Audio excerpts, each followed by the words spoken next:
What is up, everybody? This is Bearded Bites and Breakdowns. I'm Nick Marty. I'm your host.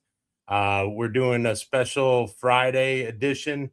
Uh, Normally, we're going to start doing them on Tuesdays, Thursdays, possibly Fridays. We're just going to go ahead and try to do whatever we can to make some content and, just try to bring on some guests. And tonight's big guest, when I say big, he goes by Big Mike. Big Mike, welcome to Bearded Bites and Breakdowns. Hey, How you Nick, been?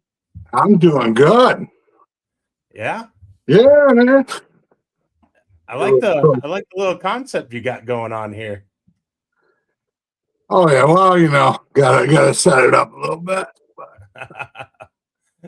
All right. Well, hey, tell everybody who you are and tell everybody who you're a fan of. Well, you see the hat. Yep. I'm probably the most well-known Buffalo Bills fan in Citrus County. Nick and I go back. What we go back like 15 years now? Yeah. Yeah. It's been a long time. Before I had all this gray in my beard, at least, avid football fan. Last 5 years or so, I got back into watching pro wrestling. I dabble in hockey and try to stay awake through baseball. And of course, we do love our chicken wings. Yes, we do. Yes, we do. What is it? So I'm bringing you on because one, I've been wanting to get you on. I know, I know it's been a while. We don't really get to see each other as much because, I'm no longer with that company that I was with, so I can see you. And I always loved talking sports with you. So here we go, man. We're going to talk about some sports. We're going to talk about some things that you need to get off your chest. And then, you can tell everybody what you're doing outside of work, And today was, so we'll hit on this. And we're not a political show. We're food reviews for mom and pop places. We're here for, fun. We're here for sports. We're here for youth sports and everything like that. Did you see what the executive order for college football when it came to Donald Trump, making an executive order for college football players? Did you hear about that? I guess I missed that one, Nick. Why don't you cover it with me, and I'll tell you if I like it or not. So he came up with the idea of you play 5 years. If you play 5 years, you have to play. That's all you're playing. You can't play more than 5 years. He limited the amount of, um, transfers. Everybody gets to transfer once. You can only transfer once. You can't transfer. If you do transfer, you have to sit out that year. It's a red shirt year. So that's basically kind of like, they're kind of keeping the calm. They're trying to settle this thing down with the transfer portal and all that, and all these guys that are playing like 8 years in. I understand injuries and everything. We totally get that part of football, but when it comes to you know, how many years of eligibility you're allowed to have, to me, to me, you should go there for the 5 years and that's it. If you have like a torn ACL or some kind of medical, like red shirt year, okay, I get it, but you shouldn't be playing 9 years. Like McCormick kid from Miami, he had like 9 years in, man. He was like Van Wilder or something. And I don't see him getting his doctorate either. I don't think he's practicing medicine when he's done. Not at all, man. Not at all. So, my thing is, when it comes to that, my opinion is you're there for an education, but you're also there to play the sport, that you're there for the scholarship. So, you know, that right there to me is why you go to college. I just feel like they're kind of missing out on the aspect of, hey, loyalty in some ways, but you know, nowadays college coaches and stuff, they're not loyal, you know. Well, who is loyal? We You don't have know, loyalty in youth sports at the high school level. It used to be when you were a little kid playing small fry, you dreamed about playing for your local high school or like the yeah. school your dad went to. And now you see that problem in Citrus County. None of the schools can maintain anything because all their parents yanked the kids out and sent them to the winning program at the time. Well, well, I don't even think it's that though. I feel like they just want stability. You know, we've got tons of parents that want their kids to have stability with a coach. You know, like I know my high school when I was going and playing football. I had my coach for 3 years. You know, I wish you know, no offense to Coach Krog, but I wish I had, you know, Coach Wilkinson all 4 years because he put a lot of eyes on our school for a good while it was there. And if he had more time, and him and Coach Jenkins, Coach Lance Jenkins, shout out Coach, he you would have been happy about this because you're a Notre Dame fan. He was a student grad on the coaching staff where they won their last national championship. So That's pretty um, cool. yeah, yeah, he's a great football mind. You know, can't say enough good things about him. Can't say enough good things about Coach Wilkinson and everything. But you know, you know, if we would have had them with the talent that we had previously before me, before like my class, we probably would have gone a little bit further. You know, just saying. So, but Hey, with go ahead. no, I hear that. Like high school I went to in upstate New York, I'm Corning East, go Trojans. They don't exist anymore. They've since combined with Corning West. We had our coach for like 20 years. Now, wasn't a guy I enjoyed playing for, but in the same time, he had that stability. We ran the triple option on offense, and we ran what we used to call Kane's cover two, which was Mhm. it's more like a 5-3, but he called it a 3-4. And he was big. He enjoyed the Miami defense, so we always ran Kane's cover two. But like my senior year was a rebuilding year. So we didn't win a game into our last two games. Okay. And then a lot of those kids were sophomores and juniors. They learned how to win. They started going to, we call them sectionals. We don't have districts up there. So they went to sectionals.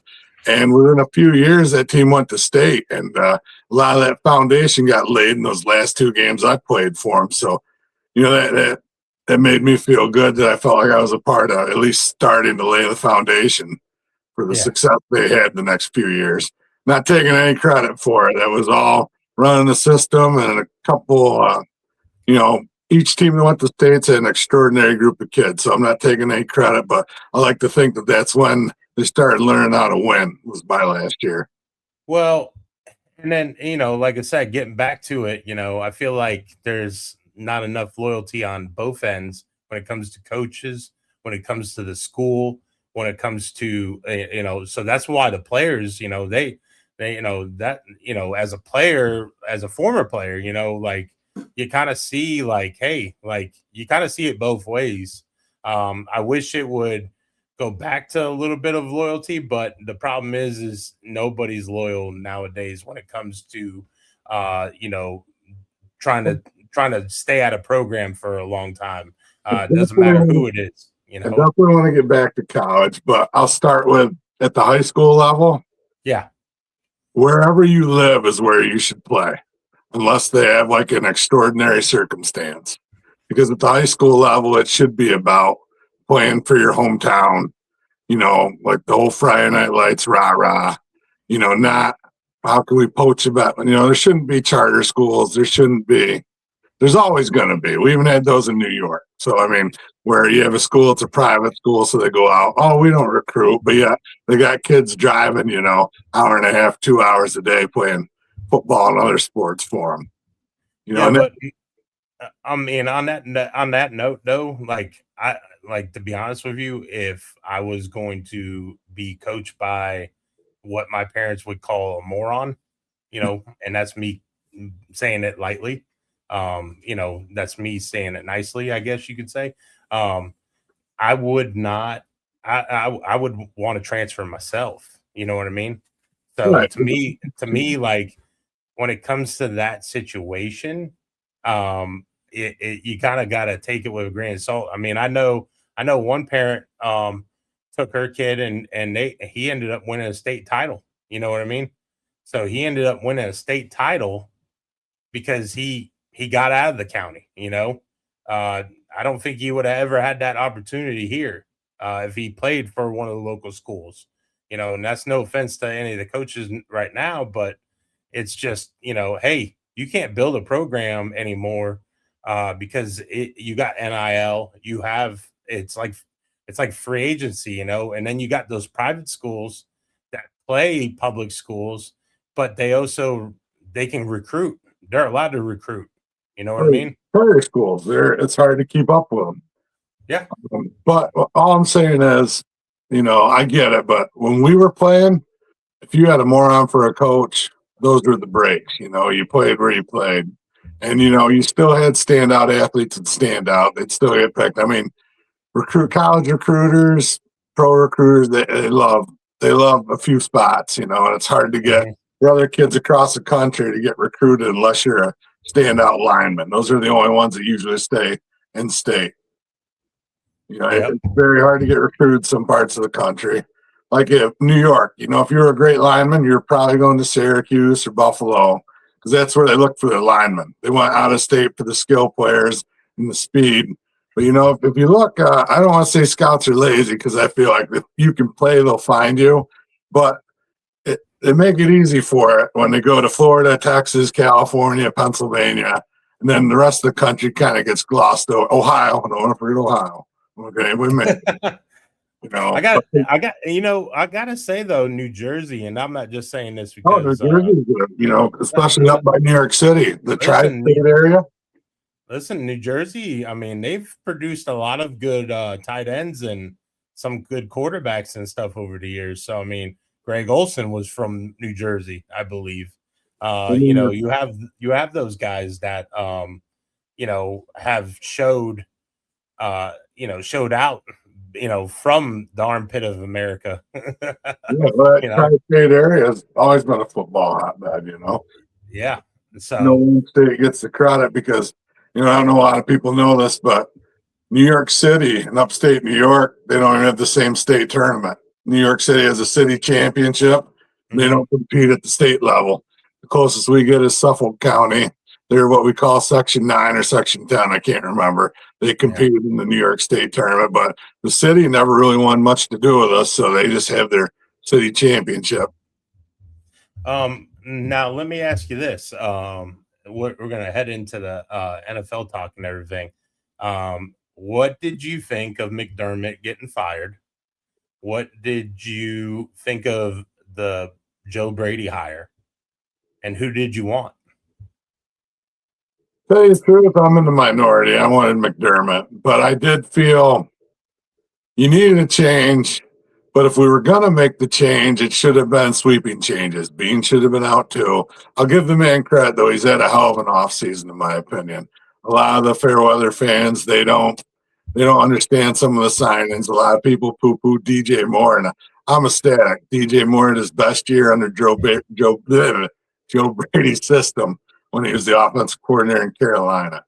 What my personal theory is, and I'm not, I don't pretend to be an NFL analyst. I'm afraid of any inside. I just form theories and opinions. The owner, Terry Pagula, has a lot going on in his personal life. His wife had a health crisis. Yeah. She's not doing very well. Like mentally, there's a lot going on there. Her health is Mhm. terrible. She needs 24-hour assistance. His daughter, Jessica Pagula, is one of the top ranked tennis players in the world.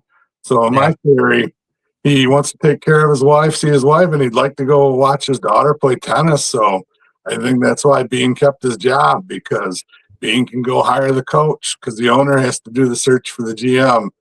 but the GM can go hire the coach. I don't mind Brady. It's going to change a little bit, but at the same time, it felt a little lazy. You Yeah. really didn't hear about them doing a lot of different interviews. When I heard Philip Rivers, I know he's probably not quite ready yet, but it would have been a shock hire. And if anybody can go coach a guy like Josh Allen, even though from what I've heard, Josh Allen's a wonderful human being. He's very coachable. If you have another quarterback with a great career in there, how's he not going to listen? How's he not going to take instruction from a guy like that? Even though Philip Rivers did look like he was shot putting the ball every time he threw, but it was pretty damn effective. Listen, hey, Philip Rivers was one of my favorite quarterbacks watching in college. He was one of my favorite guys watching at NC State. He had the dark tinted visor, where you couldn't even see his eyes. He like sidearm shot put that damn ball, and he get it there, man. And he was so damn feisty, and he would have like some crazy comebacks. I remember a game against Maryland when they were actually in ACC, and it was a hell of a game. And he would go crazy. And I loved Phil. I loved Philip Rivers. I hated seeing him not win one, but I mean, some of the greats don't win one, and he was he was a trash talking dude, but man, Without he did it without cursing. He was tough, man. Yeah. I mean, that's real trash talk. You want to cuss at you either. That's what I mean. That's real trash. If you can trash talk and not cuss, I think you should teach a class, especially to some of the, let's just say, I'm not going to mention any names, but some of the other youth coaches in the area that used to talk their trash, and they'd be dropping all kinds of language with kids around. They should go take Phil Rivers' etiquette course on trash talk. Listen, sometimes you can say stuff, and sometimes you shouldn't say stuff. But I look at it as it's one of those things where you're kind of like it. Nowadays, I feel like kids need to be cussed at because the way everything's being so soft nowadays, it's crazy to me. I just thought that in small fry, but the kids today, I don't think they can handle it. If from experience, with me, it's you won't even know you're saying something that's going to hurt somebody's feelings, and then next thing you know, a parent wants to, oh, our kid's not playing. Well, okay. Well, I mean, it is what it is, right? Yeah, we won't touch on that. That's water under the bridge. I still look for that kid's name, and I still hope he has a wonderful football career, and I'm sure he will. He's one of those special kids.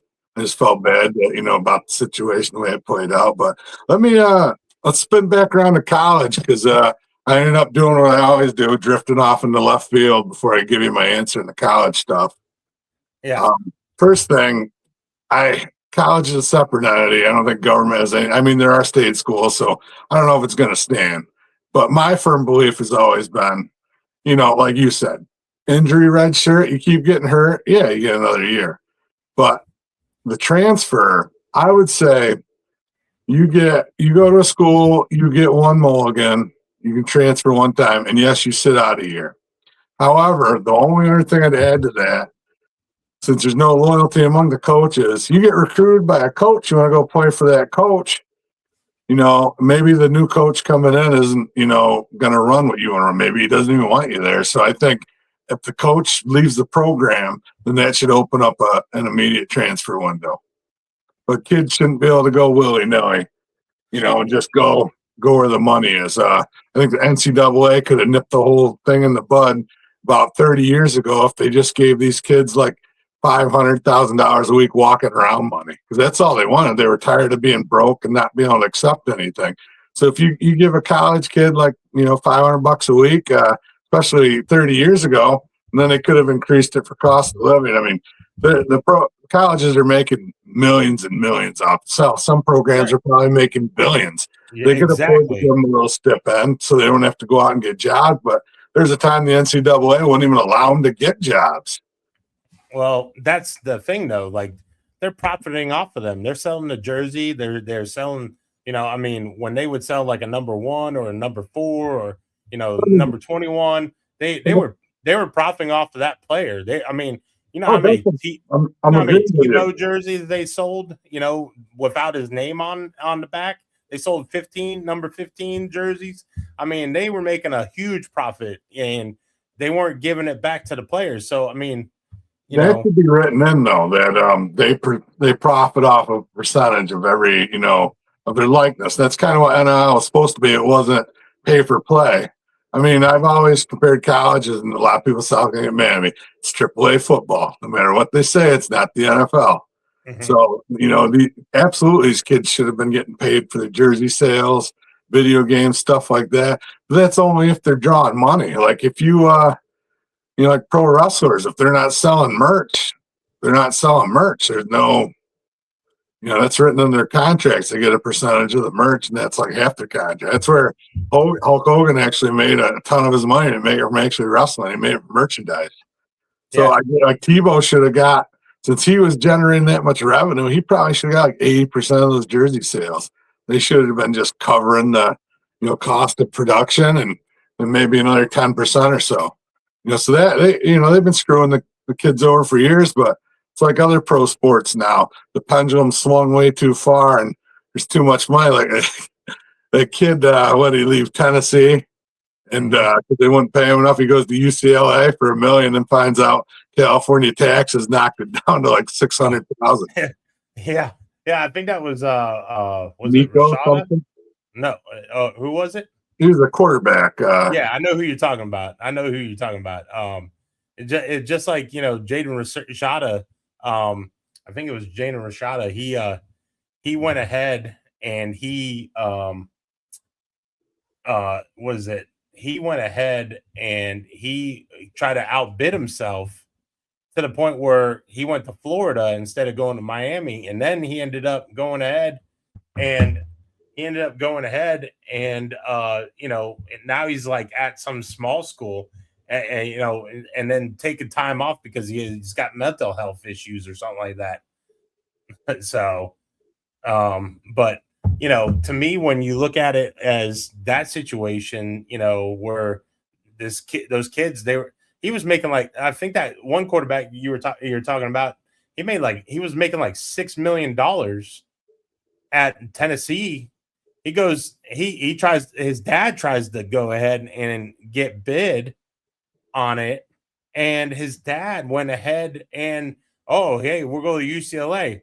Well, they're only paying him like $5 million, but then like you said, the taxes and everything like that. So actually, it was like $1 million is what he had, because they had to swallow the only place that would give him anything, and then $1 million for the season. Then those taxes out there, it's one of those high income tax states, knocked it right down. Where he was in Tennessee, I think, if I remember right, they're a state that doesn't have income tax, or if they do, it's very low. Yeah. So, I mean, it's like, I don't understand why professional athletes go to states with high income tax. I don't understand why Florida's got no income tax. I don't know how those 3 pro teams, the Jags, the Bucks, and the Dolphins, are pulling in all the biggest athletes every year. Well, I mean, look at that's why hockey. That's why, looking at hockey and everything, that's why a lot of players want to come down to Florida to play for the Panthers or the Lightning, because especially Canadians and Europeans, they're taxed. Well, yeah, I mean, it's one of those things where it's like, well, I don't want no state taxes, Yeah. But back to the back to the question though about Joe Brady and stuff. Who are you wanting besides obviously Joe Brady is your coach, but who are you wanting for to be the head coach for the Bills? To tell you the truth, I've always trusted the organization. I'm not one of those fans that I pretend to know everything, totally form opinions. Hey, I'm always a dreamer, and I love nostalgia. He hasn't been talked about in too many circles, but I always wanted Frank Reich to get a shot. Or years ago, man, every time Marty Schottenheimer came up, I'm like, he was a Bill. He Yeah. builds programs. If he ever gets over the hump in Buffalo, that's 2 celebrations. Unfortunately, Marty never got over the hump. The Bills haven't yet either. But no, they just, I'm sure Joe Brady's going to bring some good things. Hopefully, we don't throw those, little 3-yard passes all the time. Hopefully, we go downfield. I'm more excited about Jim Leonard. He played safety for us in the early 2000s, and normally I'm not a fan of the 3-4 because I feel like they get run on. But he's going to bring an attacking style. And Yeah. whereas the Bills, we don't need to stop them every drive. We need a couple turnovers a game because we've been scoring 30 points a year for 3 years straight now. So if we just get a couple turnovers, we're going to be beating teams by 2 touchdowns. Well, I feel like that's the thing about you guys, though. You guys get turnovers at the right times. And that gives Josh more time, many more tries to score. I feel like as a Ravens fan, I was wanting Joe Brady as either head coach or OC. I didn't know how that was going to turn out. I was wanting Joe Brady, but because I feel like he can get the most out of guys when it comes to having a, let's say, mediocre wide receiver room. He sticks with the running game. He's very patient when it comes to the running game. That's the reason why, like, when we played against each other in the playoffs, Bills and Ravens, he stuck with the run. It may not have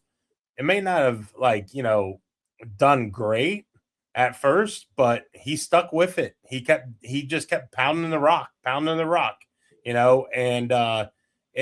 he played safe ball, and sometimes that's what you have to do. You have to pound the ball, play good field position, and play good defense, and that's what you guys do. You guys try not to turn over the ball, and then I feel like that's why the Chiefs have always had like y'all's number in the playoffs in some ways, is because they get you guys out of that safe zone and make you guys panic. That's in all fairness to Josh, Yeah. he's actually went down and won the game a few times for him, and something always happens. They manage to come back and score again. 13 seconds. I mean, can't do much more. That was probably the greatest playoff performance we've seen this century, and I'd put that up against anybody else. You put the stats up, I'm sure it was, numbers wise, it was the best playoff performance by a quarterback this century. I mean, he has those games, and then he had that game, where he just kept turning the ball over against Denver, Yeah, and 2 of those turnovers go away. Bills win that game by 2 touchdowns. well, and that's the thing. Like he had his chances. It's just like like I tell everybody this. With Lamar and everybody's wanting to go, oh, Lamar chokes. It's crazy though. Like you look at the stats of Patrick Mahomes. His defense has caused 30 turnovers in X amount of games in the playoffs. That's playoffs. You know what I mean? Like that's total playoffs. Like Look, that's them causing turnovers to get the ball back for their quarterback. Lamar has had 8 or 9 playoff games. His defense has only gotten the turnovers 2 times. Burrow and Allen, they're over 15 apiece. I think Allen's a little bit more because Burrow hasn't made the playoffs in like 2 years. So that's a big difference, and that's what drives me bonkers, is because if you look at statistics, when it comes to Lamar in the playoffs, he's actually had, you take away a turnover here or there. Yeah, he fumbled the ball, but that was because he had a missed snap. If he didn't have a missed snap, he would never bobbled the ball trying to make a play because he was panicking. And instead of just going down or throwing the ball away, which really drives me nuts as a Ravens fan, is because he doesn't throw the ball away at all. I don't know why he doesn't do that more. And that's what is going to that's what really drives me nuts about him. He takes the sack instead of just throwing the ball away, get rid of it, put it in a safe zone where it's out of bounds, where no one can get to it. Look, I'm gonna touch on something that's all American sports. Yes. This talk where teams choke. It's the biggest BS I've ever heard in my life. You're talking about the best of the best, the greatest, athletes to ever play the game, and every year the athletes are a little better. There's no such thing as choke. The Bills don't choke. They just, those teams are just that damn good. Maybe this year against Denver a little bit, but also Josh Allen's playing with a broken foot. So not making excuses, but he hasn't had the benefit. Because I put Mahomes, Allen, Lamar Jackson, Joe Burrow. I put them all in that. They're all in that top tier. They're all great core. If you put any of those other guys in the Chiefs, they're still in championships. They've got one of the greatest head coaches in NFL history. We've all loved Andy Reid when he was in Philly. When he was here, he's always either gotten close or finally broke through. And they've also had the benefit of Steve Spagnuolo is probably the best defensive coordinator in history, not named Bill Belichick. You can say what they want about Bill Belichick, but as good a head coach as he was a better D coordinator. So the Chiefs have had that. They've had some good players. People don't understand lightning in a bottle. It's never all or nothing. It's always the right circumstance. Yeah. And I've argued with people about, Belichick didn't do nothing without Brady. I said Brady wouldn't have a career without Belichick. And then Brady went into a loaded situation in Tampa with a great Super Bowl ready roster that was ready to win. Shoot, you could say that about Parcells, though. Like Parcells, he wouldn't have gone where he went without Belichick, as DC, and it's lightning in the bottle. It's combinations. Yeah, it is. It is. Speaking of Belichick, there was rumors that they were maybe kicking the tires on him. Would you have wanted Belichick? Yeah, Belichick, he had Brady, give him Allen, your defense is going to be good. Yeah. I actually, now you mentioned, I'd kind of forgotten about that because a lot of people are, he's not doing well at North Carolina. The college game's not for him. No. He might not even care about football now. He's got like a 20-year-old hottie. He's popping blue pills and having a good time. Maybe he doesn't care. Maybe he's trying to get a job for his kid, when he's done. Yep. But he's living his best life right now. He don't care. He's getting paid millions of dollars in the state of North Carolina, which is it's a pretty good state to live in. There's not exactly high expectations at North Carolina win a national title every year. As long as you go 8-9 wins, they should be pretty happy. Yeah. But speaking of him, though, what did you think of him not being a first ballot Hall of Famer? Oh, just, it's like with baseball, the steroid thing. These writers take their positions way too serious. And, it's just time to put a lot of these guys in. I don't really care. As long as you get in, first ballot doesn't mean much. It's a perfect thing. You're a Hall of Famer. There's not levels to the Hall of Fame. I understand that, but I still think he should have made it first ballot. He absolutely should. But that's the writers going. He didn't like talking to us. He was gruff. Just stay on the next week. You had former Bill Polian, Bill Polian, who assembled. He assembled your all's team back in the early 90s, and and he assembled the Colts and everything like that. And I mean, hey, you can't take anything away from Bill Polian on certain things, but when he is pounding the drum, so to speak, allegedly pounding the drum for Bill Belichick not to be in the Pro Football Hall of Fame first ballot, it kind of he's gonna get it. But it's kind of disturbing, Honestly, if you want my honest opinion, after Spygate, that whole team should have got the death penalty. All the coaching staff should have been banned for life. And the fact that anybody would ever stick up for it, the NFL destroyed evidence for them. They knew it would cripple the game like the 1919 Black Sox scandal. That's why the NFL swept it under the table. Same thing with the Astros in baseball. Anybody involved in that scandal, they should have been banned for life. Hell, Pete Rose just bet on his own team and they kept him out of the Hall of Fame. But these guys get caught red-handed cheating. And come on, I will argue that any Patriot fan will get blue in the face. They're not winning that Super Bowl against the greatest show on turf, but they knew the plays. It was almost like when the Bucs won that first Super Bowl against the Raiders. They didn't cheat. Just Bill Callahan was too stupid to change his calls because they were still running Gruden's playbook. Listen, my old man was a Raider fan, and he's like, we have offensive line that averages over 330 pounds, and all they had to do was just lean on them guys. And the two games that they lost during the season, the Bucs did, their defense got exposed by Carolina that year. I believe it was Carolina.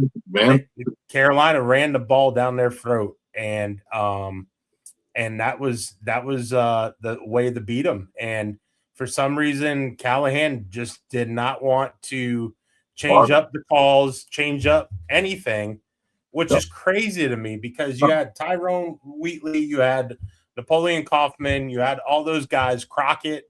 They could have pounded the ball. Instead, they chose not to. And that's not taken away. Listen, that's not taken away from the Bucs' defense. Oh, the Bucs, that's one of the better teams in the modern Super Bowl era. I loved them. I rooted for them that whole year. So they weren't playing Buffalo. Listen, they were a great defense. But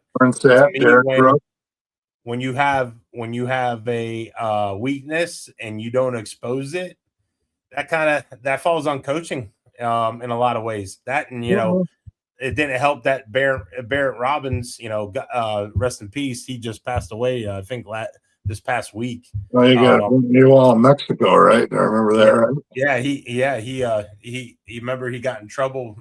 He went AWOL, and he ended up getting in trouble.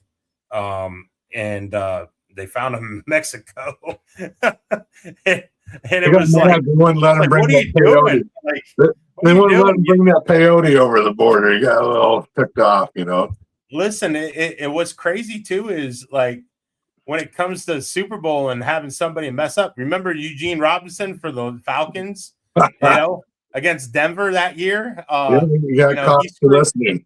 He gets arrested, and there goes Atlanta's shot on defense. They get exposed by Elway and stuff. Atlanta shouldn't have been there. That Minnesota Vikings team with Randall Cunningham, Randy Moss, Carter, Robert Smith, they would have won that Super Bowl. Yes, they would have. I would have bet my house on it. That would have been more fun than what we saw. It would have been so much fun.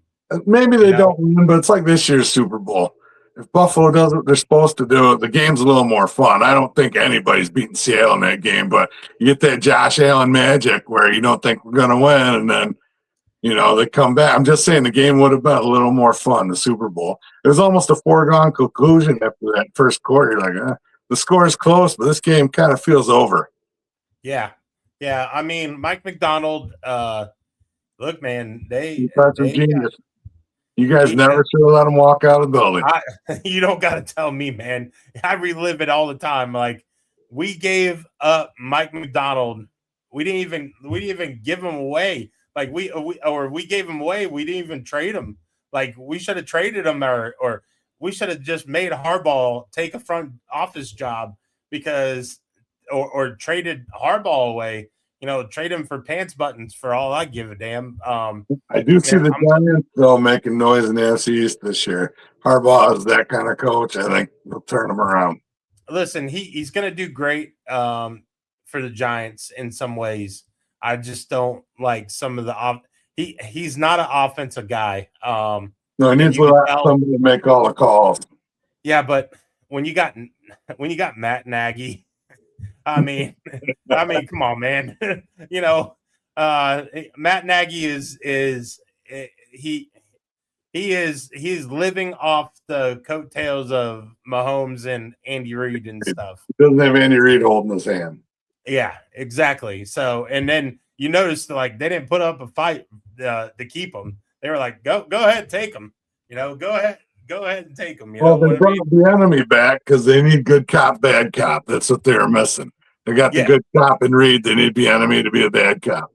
Yeah, and to me, like I feel like the Giants will. I thought they were going to be a wild card team if everything panned out right this past year, but they had some injuries and everything like that. I feel like Harbaugh is going to get them right, and I feel like they could be a wild card team, and that's just my opinion on that. I know some of my friends that are Giants fans that are go Big Blue and all that stuff.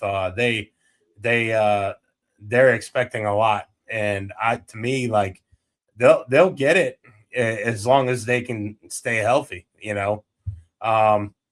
So my the next thing I want to talk about is and I'm gonna bring this up, so hang with me here. You're good. So did you see what Eric Ebron said about did you see what he said about Andrew Luck? Let's take a listen. All right. Let's take a listen here. Give me a sec. All right. Hold on. Can you hear it? No. Nope. Yeah.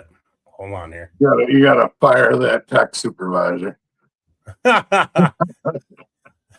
What's your producer doing? That would be me. No, you can't fire yourself. So no, you can't. But get Gray in there and just be like, Gray, come here. And then he comes up like, you're fired. You don't know what's going on. You'll feel better. Maybe. Maybe. You yelled at, but you'll feel better. Yeah. Hold on. You're good. Let's see here. I know what I'm doing here. Come on now. It is definitely a oh man. Share screen. I'm doing that, and that's what I'm doing. I'm going to that. And I'm sharing. All right. Nope. Here we go. He's so tired. Andrew then decides that he's so tired of. He don't tell nobody this. This is the backstory. He's so tired of Obviously, injury, it's not going to work. he for just me. doesn't want to do surgery. I was hoping it would. You know I who think I the got too man many is things around open. there that gets on everybody's nerves. Big draws over there behind. Basically, he said that Chris Ballard told him he basically gave he gave Andrew Luck a ultimatum. He basically said, you either play this year or we're moving on without you. And Luck wanted to get a surgery done. Luck ended up going ahead and said, well, if you're giving me that choice, then I'm retiring. Yeah. He got sick of rehabbing every year. He had no off season because he was beat the heck. He's beat the heck behind that porous offensive line. And he did hold the ball way too long. He learned how to slide way too late. But my God, you're already playing a season that's 6 months. Soon it'll be 7 months. And because they're going to go to 18 games, going to happen. They'll get rid of another preseason game. So you're all beat up. And then you got to go through and rehab. So there's no off time. There's no time to. The guy has an engineering degree from Stanford. He had no time to go enjoy his money because he was already set for life with the pro career. He had no time. What's the point of all that money if you can't enjoy it? So I don't blame him. And I'm afraid too. I mean, it'd be good for our teams, but I like watching excellent quarterback play. Yeah. I'm not somebody who hates on somebody just for one, except for Tom Brady, because but I like seeing Patrick Mahomes play. I don't want his mom to come get me. I like seeing Joe Burrow play. So Joe Burrow's the one I'm concerned about because he's the one that gets hurt every year now. And he's got his little dainty stuff like the fashion and stuff. Eventually he's going to want to do more of that instead of rehabbing. Like he wants to wear his GQ coats and, little frilly stuff like that. I don't get, but you and I, if we were playing pro ball, we'd be on a fishing boat drinking or going to games and stuff. We wouldn't be modeling for GQ. Well, listen, man, the guy can do it. Oh yeah, he's pretty. He's definitely pretty. Listen. I could see him doing acting soon. If he doesn't do it, he might do modeling, but I could see him doing both. I could see him one day just coming in and going, I'm done. You know what I mean? Yeah, I mean, these guys are set for life. The money they're making. I mean, he is, and like when he made that comment this past year, where he's like, if I'm not having fun, I don't want to do it. That tells you right there that he's kind of broken, and in some ways that, and you got I don't care what my buddy Jalen says, Mike Brown is the cheapest owner in the damn. He's one of the cheapest. One of the cheapest. Bidwell in Arizona would be like, hold my beer, if you told him that. Listen, Cardinals are a poor-rated organization. Who's that? The Arizona Cardinals. I listen to the Fantasy Footballers podcast a lot. All those guys are out of Arizona. They're funny. They will help you with your fantasy football team. They do a lot of the work for you, but my God, they talk about and they bring up how every franchise gets graded. The Cardinals actually charge their players for food. Yeah. It's crazy. Yeah. That's what some organizations do. That's why they're the only one in the NFL. That's why a lot of these these grades that they come out with, a lot of these owners are kind of trembling right now because they're going to get bad marks. It's funny how the Ravens got A's and B's. I think they maybe got 1 C out of it. And then you got basically you got that. And then like the Steelers, I think got a couple F's. Number one, I think the number one team overall was the Dolphins. And I was just like, how? Well, they had a couple of super low marks, if I remember right, though.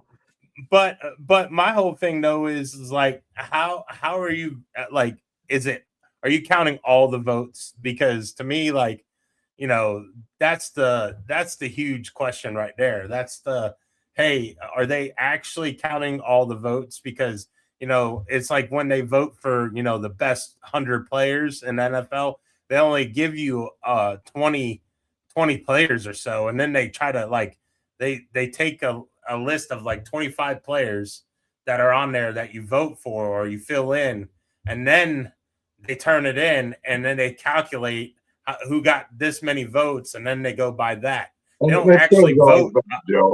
They don't vote actually 100 players. Like they don't actually. It's not 100 players on the list, and they just go by that. Like it's not a blank sheet. You know what I mean? So it's a popularity contest at times. The NFL's top 100 has always been a joke to me. Because there was one year, I can't remember which quarterback it was, but he played like one game and he made it. It's like played one game and he's the top 100 players in the NFL. Yeah, plus way too much love to skill positions. The big guys do the dirty work. That'd be the one time you could really give your linemen up front recognition instead of just a handful. Because people don't want to hear it, but usually the best athlete on the team is your left tackle. Yeah, but I mean the game has changed though to the point where I feel like, and this is not just me saying it, hearing like guys like Baldy, Brian Baldinger and stuff like that.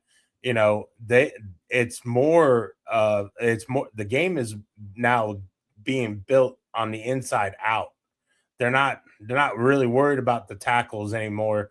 They're more worried about the middle because teams are starting to take advantage of those middle blitzes and they're faking the outside blitzes and trying to pressure right up the gut because that's the fastest way to the quarterback, and they're trying to disguise them a lot, and that's the reason why like Seattle does a great job with Mike Macdonald. There's stuff that like guys are they're talking about like Mahomes and Kelsey and stuff. They're talking about, man, we didn't even see any of that stuff on film.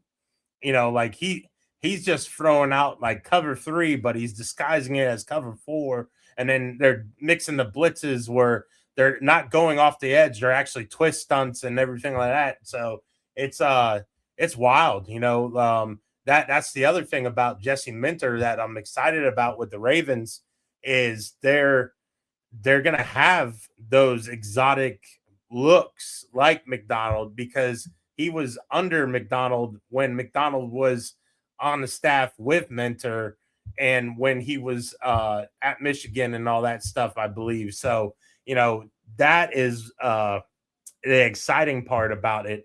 I'm excited to see what happens in the draft. Where are you watching the draft at? You gonna watch it at home? I got a group of guys who's going to make sure you get invited. We're going to go to Glory Days that night. They already talked to management there, and they promised us they were going to have volume on for the draft. Okay. Even Big Al is going to show up. Oh wow. Okay. I won't say we almost finished that with you know what, but I know you don't want to drop where anybody works or anything. So nah, not really. I mean, I just don't want weirdos threatening y'all and all that stuff. I would love to join you, but I already got plans. We do it. We kind of been doing a tradition. Me, Jalen, and JTP, call him JTP, Joey Tight Pants. We normally get together on the first night of the draft and hang out at Glory Days down in Brooksville. But we're probably going to do the podcast and talk about the picks, every pick that happens, and guess who's going to make the pick, or who's going to be the next one to pick, and all that stuff, and get instant reactions on that stuff. That's the game plan for draft night on the first night. Second night, I'm not sure what I'm going to do on that. I would like to, hang out and go from there. I kind of miss the draft only on Saturdays and Sundays, you'd run out and mow the lawn, and the next you'd run inside noon for the first pick. Listen, I woke up. I remember one morning I woke up. It was Sunday morning. It was around 9-10 o'clock. I woke up and I was excited because the draft comes on Sunday at noon for the second day of the draft. It would be like the fourth round, or I think it was fourth, right? Wasn't it fourth? Yeah, all the way to seven. All 7 rounds were Saturday.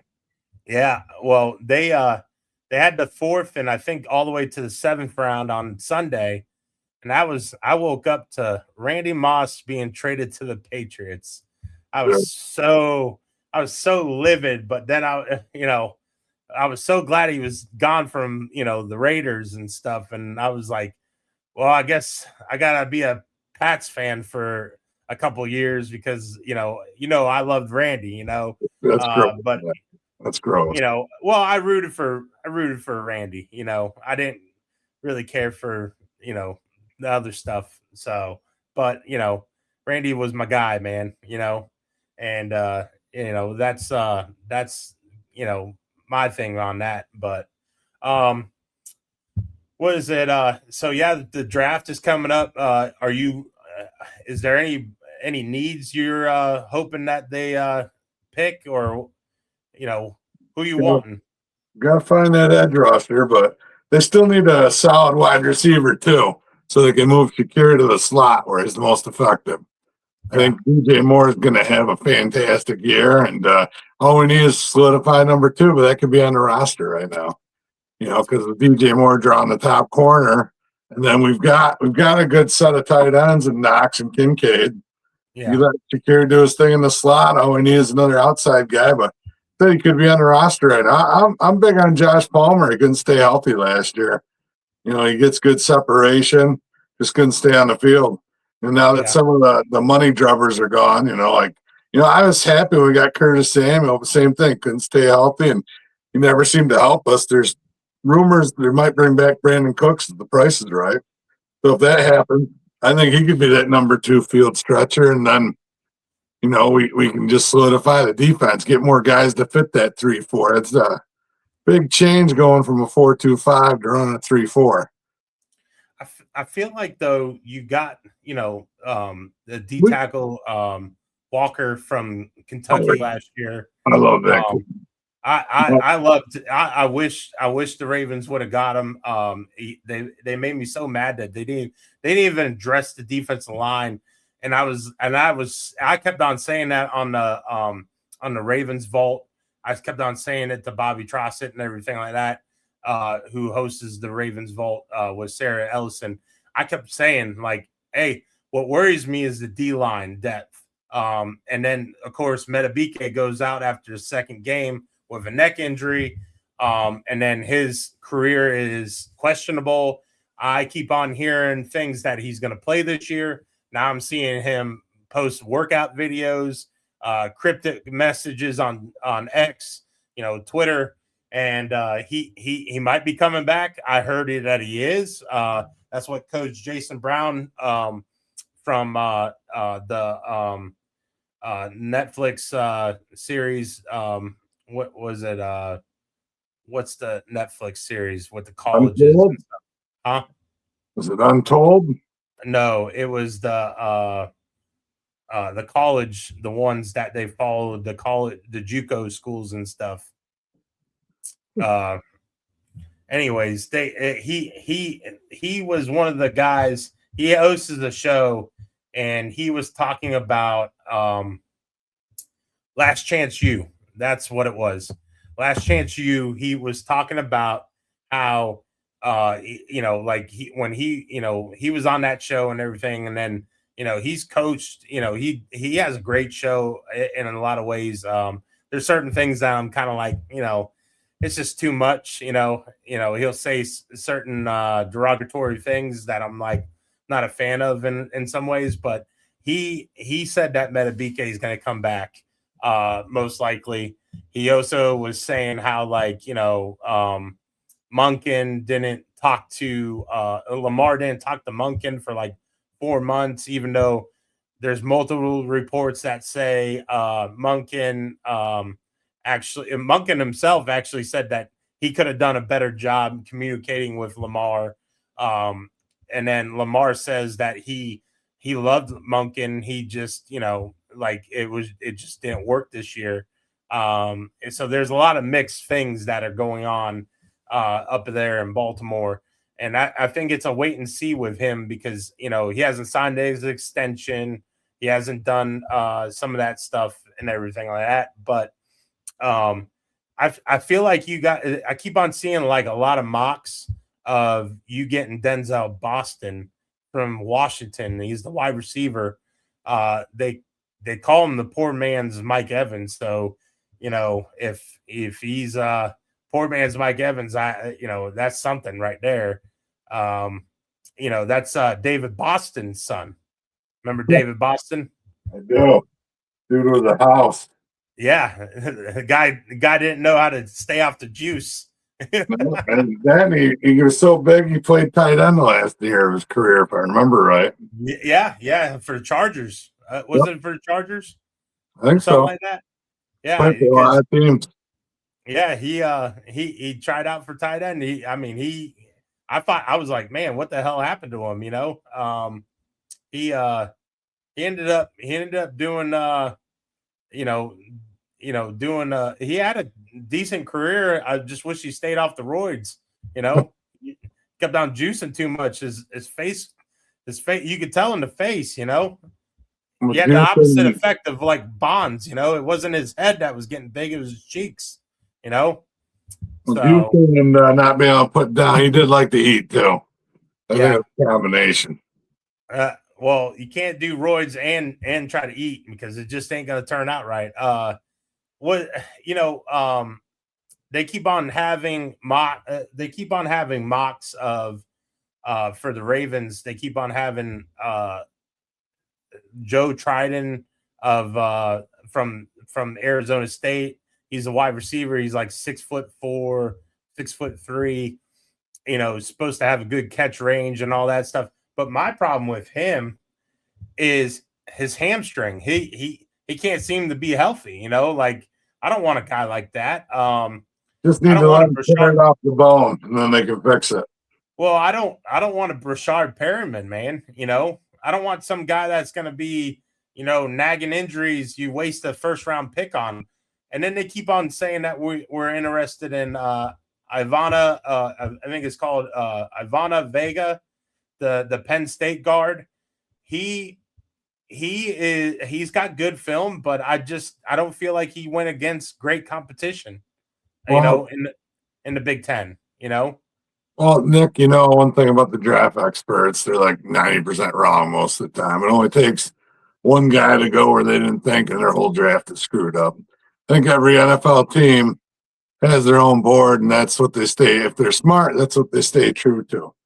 You know, don't worry about Mel Kipers and all these other. Listen, I love Mel. Grew up watching Mel, but I listen to everybody. I listen to Greg Cosell.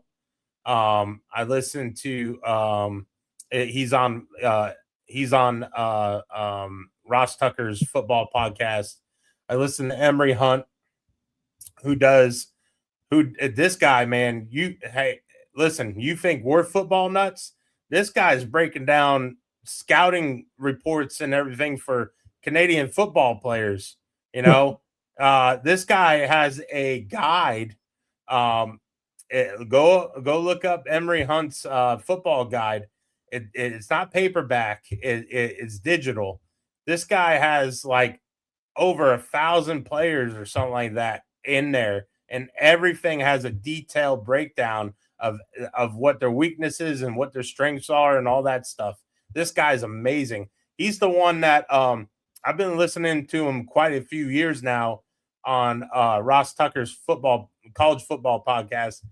He's the one that was talking about Keaton Mitchell, and I kept on pointing out Keaton Mitchell and stuff like that. And he's like, "Listen, if he goes somewhere, he gets utilized, he's gonna do very, very good, you know." So my thing is like, you know, when it comes to that right there, you know, that's a good guy to listen to. You know, I see McShay's got his own podcast now, and he does it with Zane Bulaga or I forget who it is. He does it with him. I think it was Lane Zerline or whatever. But they do a pretty good podcast where they break down stuff. It's a very good spectrum of like a lot of breakdowns and everything. Draft Nerds on X, he's a good follow and everything.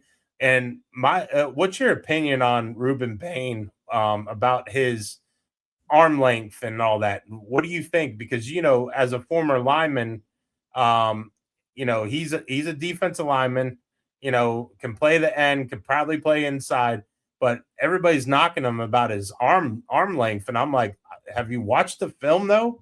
You know? It only hurts you if you're an edge rusher. If you're good at doing the inside stuff, like the rips, you know, even swim moves, you don't need long arms. It's all leverage, you know, or bull rush, you know. But if he's really good at getting that inside rip, your arm length doesn't matter. I think arm length's most important for tackles and those edge rushers. They use the straight arm rush to keep the offensive lineman's hands off them. Yeah, you know, that's the only time arm length's really important. Like, look at the Patriots tackle in the Super Bowl. They're talking about that all year, and my God, he got exposed in that game. That rookie couldn't block to save his life in that Super Bowl. Yeah, Will Campbell. Yeah, I don't know why they're not kicking him inside. He'd be fine at guard. Maybe they didn't have any other options, you know, but poor kid got left out to dry. I didn't understand why didn't they chip him more, but you know, he also had a rookie left guard too, which did not help. It did not help things, you know. It felt like that one side was giving up a lot of the pressure. I know my buddy Jay was like, he was sitting there, he was like, cut him, trade him. Well, even in the Denver game, they were giving up pressures. Yeah, he and I don't think, to be honest with Will Campbell, I think he came back too soon off that knee injury. Not trying to make excuses for him, but you it's very hard to pass set and all that, with a knee injury like that, coming back from it so soon. I get it. He was trying. Say what? Especially when you got little T-Rex arms. Yeah, yeah. So, but do you think Bane is going to drop? I couldn't tell you, Nick. I don't follow the college game very much at all. I sit down and watch it. Definitely don't follow the players like I used to. Yeah. I'll always be a Bills fan, but even the NFL games changed enough to where pretty much I watch the Bills. I watch the big games on Sunday, and then, of course, Monday, Thursday night, I always watch that. But, the game's changed enough for me now to where it's just kind of every game kind of looks the same. Yeah. It's all passing and speed. The power's been taken out of the game. And I know they had to do that because these guys are too big, too strong, too fast. That's also my theory why you see so many, tearing up knees and Achilles injuries, because you're bigger, stronger, faster, but your tendons, your tendons don't grow. I mean, I'm sure they got ways to strengthen them, but when you got that much weight moving that fast and all of a sudden you stop and cut, it just explodes. Well, here's my theory on it. And I used to talk to my buddy Gunderson about it. Gunderson. Yeah, Gunderson. I used to talk to him about it because if you notice, rugby players, soccer players, they don't tear their ACL or their Achilles. They don't pop their Achilles as much as football players do. They don't. They don't have the mass. They also don't tear their ACLs as much as they do, and they run a lot more than NFL players do. That lean muscle. They're not carrying that weight. NFL, well, that's the other thing. Well, that's the other thing too. But I believe the way the cleat is made on the bottom now, it's not stable enough to do those cuts with your leg. You know what I'm saying? So I feel like that could be an issue that I know there's data that has brought that up, but there's not, they're kind of not, they're not trying to blame it on that, because then they would have to change a lot of things. You know what I mean? Well, I know you like longer cleats for traction, but you see that a lot. They don't necessarily need that extra traction. And that's when the cleat will get stopped and, stuck in the turf. And that's where these guys go to cutting a dime. Even if that cleat gets caught for a millisecond, I think that's where these no contact injuries come from. Yeah. Gets caught for a millisecond. But that, and, I mean, yeah, granted, they do work out more. They have to put on muscle and everything compared to soccer players in some ways. But my whole thing too is a soccer cleat is way different design on the bottom than a football cleat. Football cleats, I feel like, tend to it's good that they grip and all that, but I also feel like too the way they're designed, it's not it needs to be looked at. I feel like it needs to be looked at. That's just my opinion on it. Don't soccer players wear metal cleats a lot, though? No, I don't think they do. I just know that one, you got to think about their turf is probably a lot different compared to an NFL turf. They're playing on all of them play on grass. That's the big difference too. I feel like turf is it should be. They should get rid of it for a number of reasons. To me, I feel like players would probably benefit off of it playing on turf. Like I remember, going to the South Sumter games and walking on that turf, just as a coach, my knees were hurting afterwards, man. Like my knees would hurt, and I didn't even play, I was just coaching on the sideline. Just walking on that turf is just doesn't feel good on the joints, Well, me personally, I liked it when they came up with the Astro play. It's all that ground rubber. Yeah. A little bit softer in the ground, but it didn't hug your cleat like the carpet would. That carpet, I was basically playing on concrete. Oh, I remember playing up at and I think I told you this up in Tennessee Tech for the All-Star game my senior year. We went up there and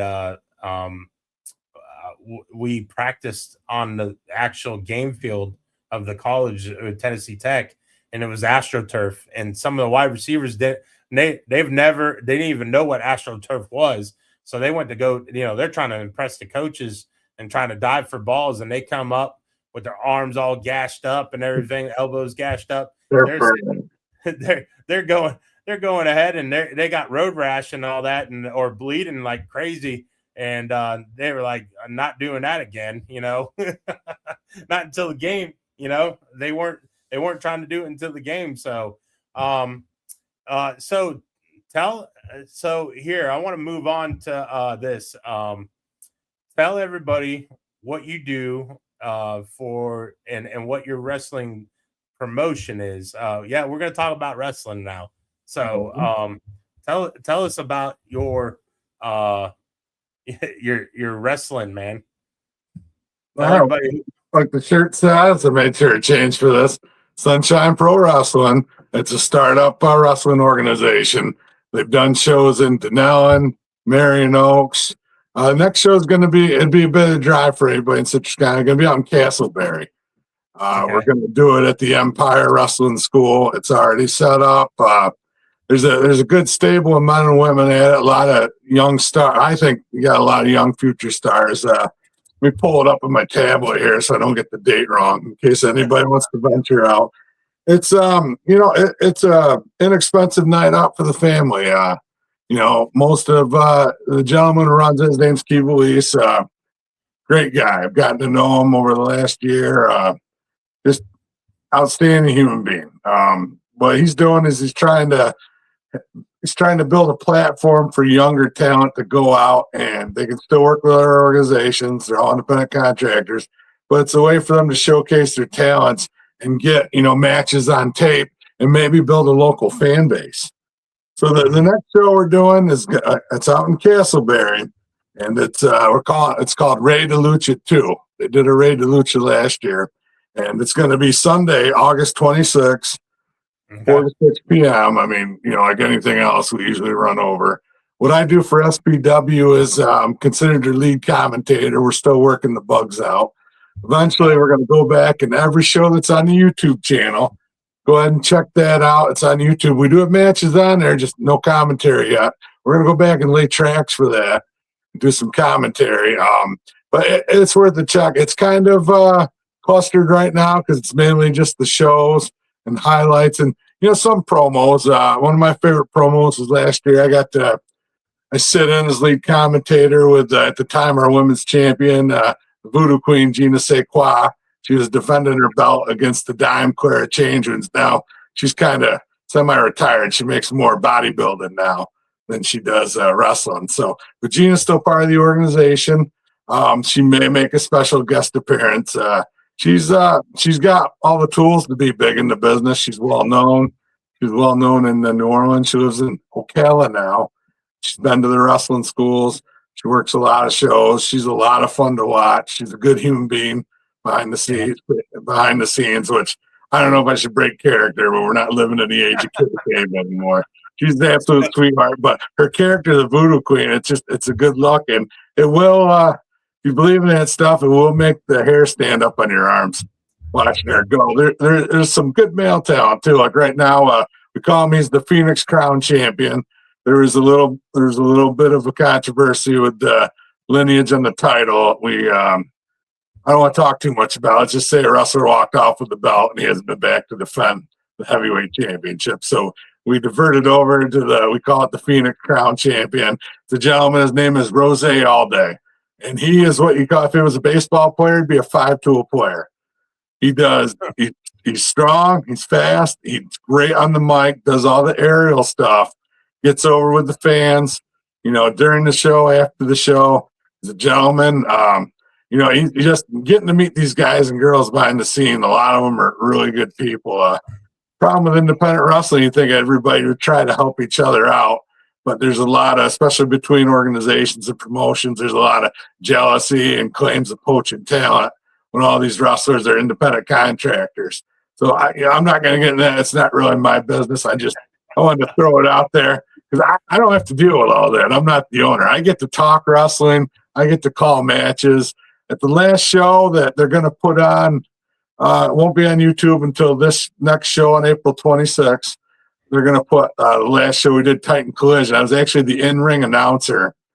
Our other announcer couldn't make it, so I filled in. I was told I did an excellent job.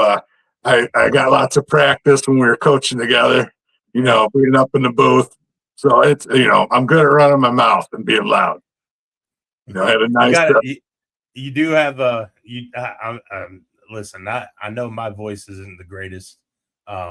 And I always hate listening to myself when I rewatch certain things that I do or videos, of like me talking from, with and like when the boys were growing up and all that. And, I just hate my voice because I sound like I got a bunch of marbles in my mouth or something. But listen, I'm a little harsh on myself, but listen, you had a great voice. You always had a great voice. It's that deep voice, and you did a great job doing play-by-play for the organization that we coached at and all that. I won't say. Right, be careful not to mention that. Well, just to me, you don't want to listen. We, my thing is it's water under the bridge, but good memories and best wishes to them. We've got good memories. Best wishes. Yes. Bless them. It's exciting time for youth sports in Citrus County. I mean, you got 352 doing some stuff. You got all the local Pop Warners are still churning along. Football. It feels like youth football has never been more popular. You got Florida Elite. You got Powell down there in Pasco. I'm supposed to have a couple of those people on. I reached out to my buddy Shannon and everything like that. I want to continue doing the wrestling, but shout out Shannon, shout out Brandon Valeka and all that. Hudson Cobras, Andy North. I appreciate y'all. Gonna have some of those guys on, talk about their organization and everything like that. It's all about giving an opportunity for the youth around here and letting people know, hey, there's other programs and stuff that are out there. And if you need to flock to it, you got to flock to it. That's how it is. But it's funny how you say like, wrestlers, independent contractors and everything. And then it's like, well, it kind of reminds me of like the transfer portal in a way. You know what I mean? Yeah. Like, it's pretty damn hilarious. Let me ask you this, because you're going to do the commentating and everything, right? Are you going to do the ring announcing too? Not this show. Our older announcer's coming back, and but I'm always there to fill in. But I'll also be there, probably be in the gorilla position for folks who don't know about. I know a lot of folks know about it, so I don't want to talk to them like they don't. But gorilla position, you're out back, and if there's any changes, I can contact the owner. Hey, we got some wrestlers want to make a change, and then I give them the thumbs up or thumb down. I tell them stick to the script or do what you got to do. But Em is as nice as possible about it. All these guys, people don't understand. You need to have so much respect for anybody that goes into that ring, puts their body on the line to entertain others. It's a dream. I was going to ask you though, and I don't mean to cut you off, but was it? Have you guys tried to get the depot over there in Inverness? That's funny you mentioned that. So, okay, now some people can call BS on this, but I'm going to tell you the God's honest truth. That was my idea. I contacted them early last year when I first got with Keeve, and they thought it was a great idea. And Keeve went in for whatever reason, just couldn't get a deal done. And the next thing I know, I see another organization in there, and I'm like, wait, that's my idea. But I talked to Keeve. He's friends with that promoter. He said, wish him the best. And, it's not really the promoter. I think the county or the town, whoever owns it, I think they started reaching out because they thought it was a fantastic idea. For whatever reason, Sunshine Pro couldn't get it done, but that local slam, their organization, small town, they're a great organization. I'm glad they're doing well. God bless them. But that part of me, every time I go, man, that was my idea. I went. We went there and we saw Eugene. Yeah, I saw a picture. We saw Eugene there and everything, and that was fun. It was like, listen, there's some people that find it cheesy and everything like that, and I look at it as like, it is what it is. It's entertainment. So it's just entertainment. And the fact that I look at it as some people find it, really funny. I know the kids got into it and everything. In fact, the kids ended up doing a gesture back to the wrestler because he gave them a finger salute and everything. But we try to keep it family friendly, but the wrestlers sometimes they go off script a little bit. Listen to me. I think it just puts more heat on them, man. You got a guest. Yeah. So, are they gonna try to go anywhere in Citrus County though? I don't want to speculate. Well, the community centers, they're hard to book. They're booked out for months. I know we've talked to Citrus Springs. They do the micro wrestling. They're booked out until like late next year. There's another. I don't know which community center is local, but they say they won't book for anything under NXT. So I'm going around. I'm checking out venues because I'd really like to get something in Citrus County. I know Keeve we want to build up a little bit, but he's looking at the fairgrounds. Out there, but with the rate for the day and whatnot, we want to make sure it be a big show where we can, make sure we draw because everything's money. Hey, quit knocking stuff over. He's a publicity hound, that cat. He never comes back. I was gonna say, I know, like the Citrus Springs Community Center. I know they do NXT. They do the micro championship, all that stuff. I think that's the one that they won't book indies. It has to be NXT or micro. Yeah. So that's a shame. That's right down the road, and everything. So that would be an ideal spot for me. We're always looking. So if anybody knows a spot, hey, wrestling would be good here. There is a venue in Crystal River I'm looking at. I have to get back over there and check, get our application and see how much, because it's all about Keeve has to make some kind of overhead or at least break even. Yeah. So and he's to that point now. He's found ways. He's got revenue coming in. He's a smart dude. I'll have to get you in touch with him sometime. He's a good guy. Get him on. We'll have to get him on, man. He's charismatic, and he knows his stuff. He's already got to the point now where, he's making money on it. We just, it's gotta be the right deal. But there's like I said, there's a spot in Crystal River. If anybody else knows of a venue, we have a smaller ring and a bigger ring. Well, we usually go out and rent the bigger ring, but we have a smaller ring. So even if it's only like a 10-foot ceiling, we can host in those venues as long as they're big enough to have at least like 70, 100 people, because we do pretty good on drawing. Our next show is here. I'm gonna hold it up. This is the I'll get as close as I can here. Okay. All right. Who is Ray DeLuca too? You've got one of the younger guys, Wilson Dyer. He's a wrestler, but he's very good on the mic. He hosts the show. He hosts What's the Trends, and he's going to have our champion Rose all day on there. We have a very exciting tag team called Flippin' Crazy, consisting of Flying Brian Kaiser and El Polo Loco. and they're actually going to be defending their tag belts. It'll be a different team. The team they were supposed to defend against disbanded. One person left. It's indie wrestling. Stuff happens all the time. So, and then some good matches on there. Like Wilson's actually going to wrestle too. He's going to take on a young guy named Lunar Lopez, who's actually a professional drummer outside of wrestling. And they're both high flyers, so it should be an exciting up-tempo match. There's going to be a hardcore match with Luchador he's from the Death Dojo, which is down in Tampa. Go Lee. Hopefully I said his name right. And he's taking on the Clown Prince of Wrestling, Kurt Clownzinski. And they're both interesting. You can actually check out.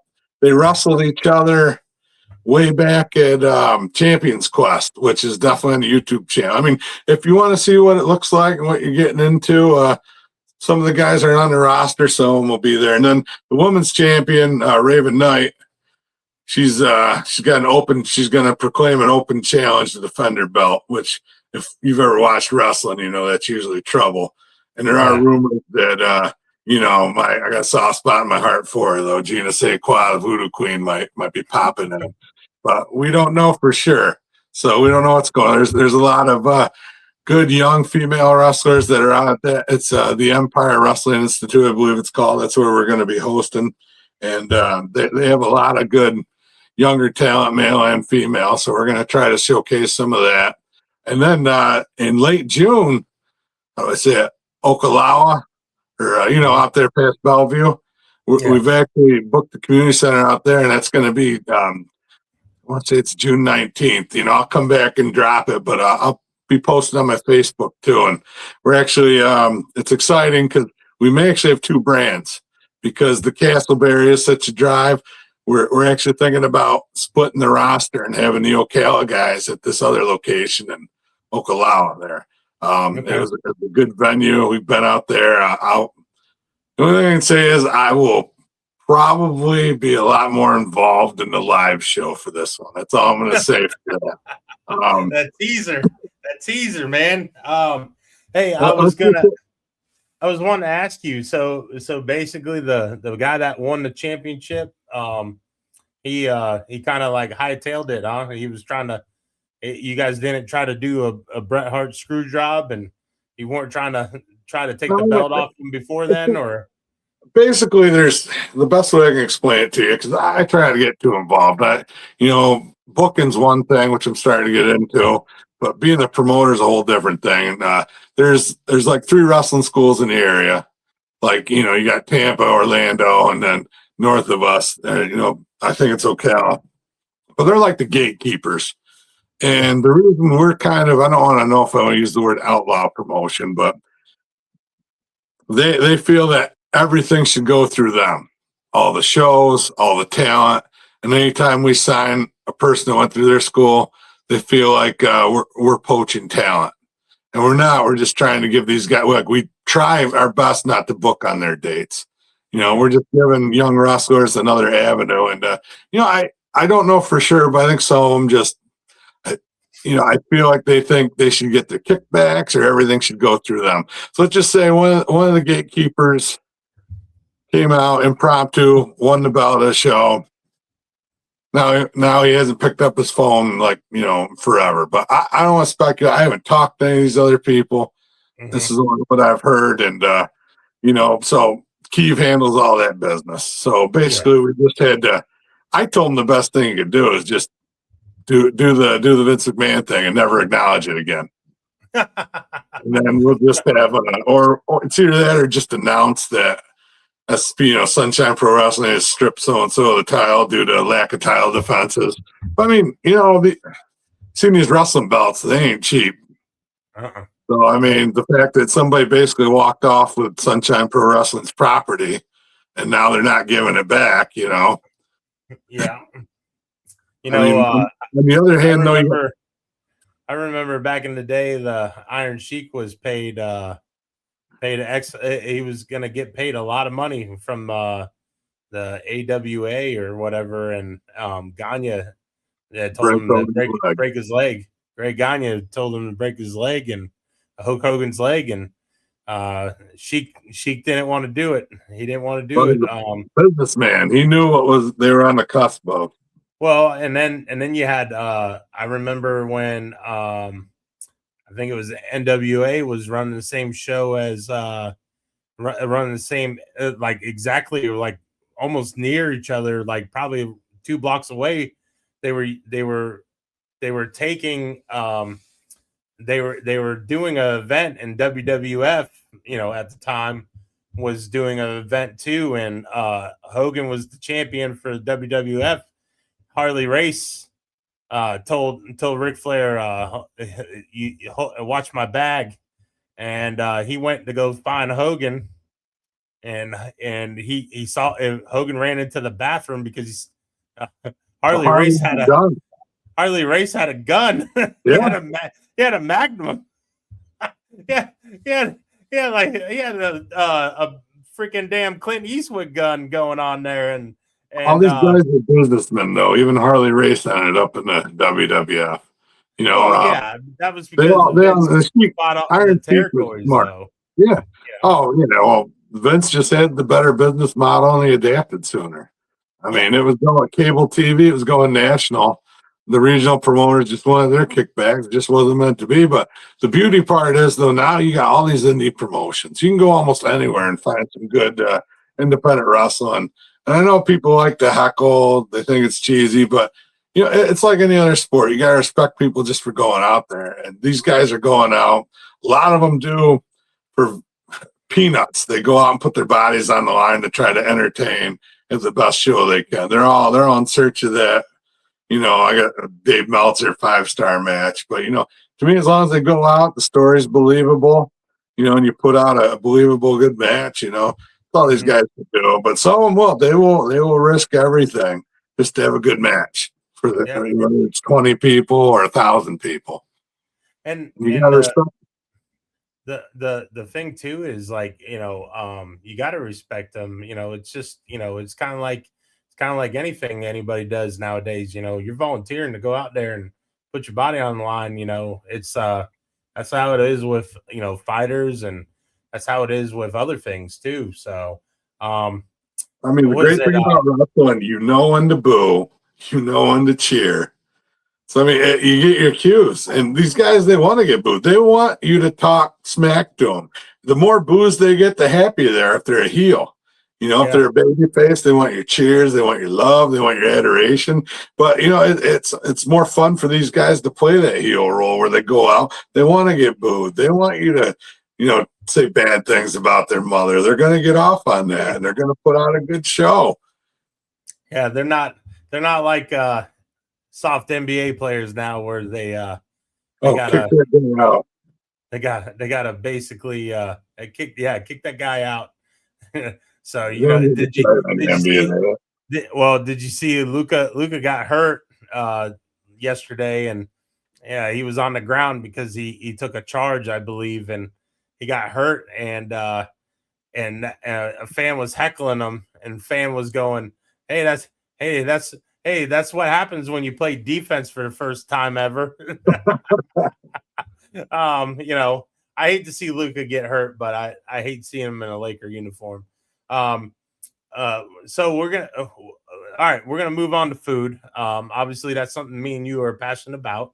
Oh yeah. I know we love supporting the mom and pop restaurants and everything. Give me, up to 5 your favorite mom and pop places around here. Well, the one thing, I'm a wing snob, so I'm not going to shout it. The wings are okay around here, but I'm not going to shout out anybody for their wings. You've had my homemade wings, and they're damn good. So, yes. But my mom and pop, I'm going to start off with my breakfast place. Okay. Chicken King. It's like 5 minutes from my house. It's been around forever. They do a damn good breakfast. They also have, of course, I have celiac disease, so there's a lot of stuff in the menu I can't eat. But, I love my breakfast in most places. I can go and get that. I go in there almost every Sunday, order a farmer's omelet. It's got sausage, bacon, ham in it with some cheese. I get my not hash browns. I get the home fries. Get them deep fried. And then I take a biscuit home to mama because I'm a good boy. Can't eat it. And they take good. They have a great wait staff there. They take good care of my wife. You know, she You need to has. stop sucking up to Sam right now. I know where this is going. Oh, Sam's fantastic. You know, I worked with her at my other job, but you know, it's just everybody there is great. You know, they've got just good people, and it's funny though. I do ask on occasion. They've got a menu up from 1970. I said, "Are we going to have a day where we can get these prices?"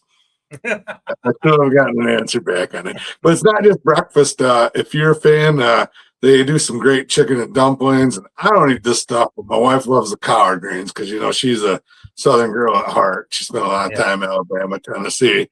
Another thing I can't eat, but it's legendary there, is that fried chicken they do. Yeah. You know, breaded and deep fried. Yeah, It's gotten smaller over the years, but it's a good eat. Listen, I used to go there a lot when I first moved up here. I know they've, you know, had to rebuild that building a couple times because, you know, they had a fire and all that stuff. You know, they were known for their fried chicken and everything like that. They still are. You know, I'm a breakfast nut, but you know, because I love me some good breakfast. I'll eat breakfast for dinner. You know, but their chicken is damn good though too. I can smell it. I can't eat it anymore, but I can smell it. I'm gonna tell you right now, though. I'm gonna tell you right now, and I know you're a chicken wing guy and all that, and I don't mean to stop you from doing your list right now, but we still need to go down to Pizza Joe's down in Palm Harbor. And we need to go get them damn wings. We need to get those damn wings, the Murph wings. We need to get all the wings. Listen, John, I know you're probably not gonna watch this right now, but when you do get a chance, please understand that I brag about your damn place. He does. So damn Every much. time we talk. Every time I got to bring it up. You listen. You a Bills fan. You would die in this place. You would want to be buried in this place because they have so much Bill stuff. They even replay the VHS tapes of the old Bills comebacks and stuff like that. You would love it, you know. It's the pizza. I love the pizza because it's got the cuppy pepperoni and all that. And you know, when it comes to what are you doing? my blood sugar meter was going off. I thought you'd hear. Tell me you're fat. Go take some insulin, but it's okay. We'll be all right to the end of the show. I love the Murph wings. The Murph wings are delicious. The barbecue wings are delicious. The buffalo wings are delicious there. I can't say enough good things about their wings. Their wings are the best wings that I've had ever. Can they expand and build a place up here? Listen, no offense to your wings, but that Murph sauce, I don't know what it's made out of, but it's gold to me. Okay, it is gold to me. Get the guy up stand. You know, we could keep him open, a place open by ourselves up here. Listen, I keep on begging them to open a place up here so I can just go there all the time. Heather don't even have to cook for me anymore. I can just go there. Yeah, you know? I'll show up with you. We'll sit at a table, get our own private table. Well, we need to go there. So go ahead, give me some of your other places. One thing I want to say is just because I don't shout out places for their wings, a lot of local places do have pretty good wings. I'm not poo-pooing them.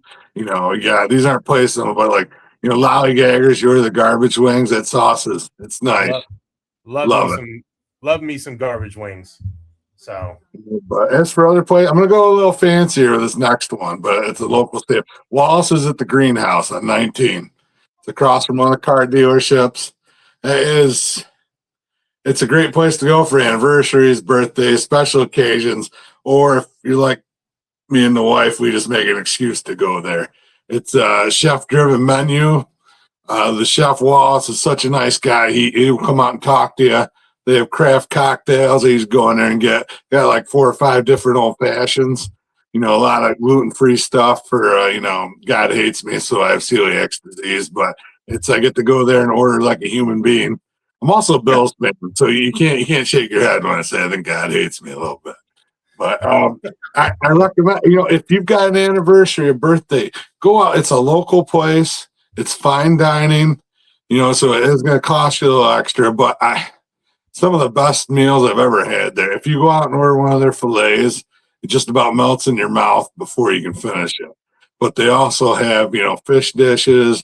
They have, touched on the craft cocktails, but we go in there, we always order 2 appetizers too. They have some yuca fries that are seasoned.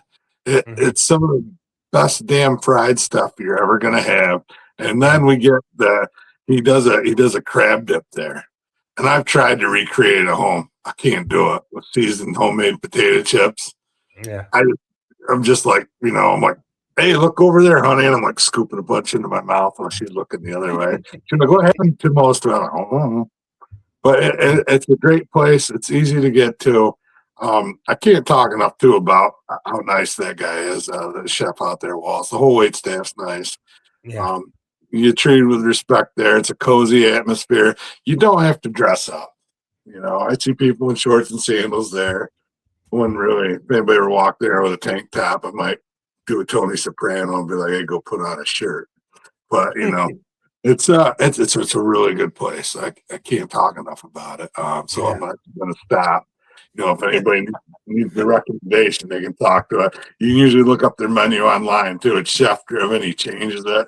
It's got different things too. He's got if you're in the mood for curry, he's got different curries, steak, fish, chicken. He's got that's the only place in my life I've ever had duck and I liked it.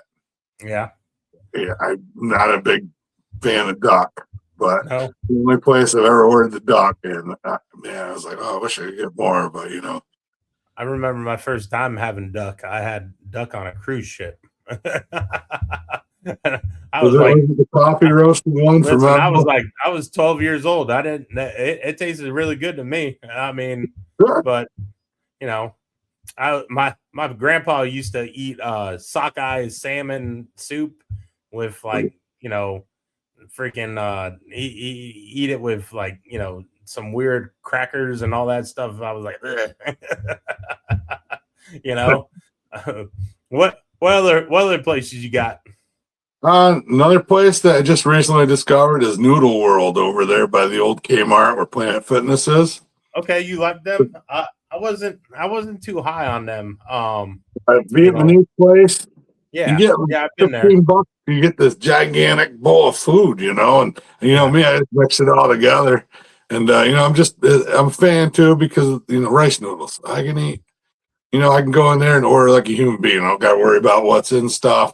Also, a big fan of their fresh rolls. We used to go to a different place in Crystal River before it changed ownership. I won't mention any names. Don't want to throw anybody under a bus. But it used to be the best damn fresh rolls I've ever had. And these are close. They're not quite as good as the last place, but the fresh rolls are good. I'm a big fan of that. Just stirring everything together and just shoveling in my mouth, Yeah. What is it? I tried them once. I think I'll try them again.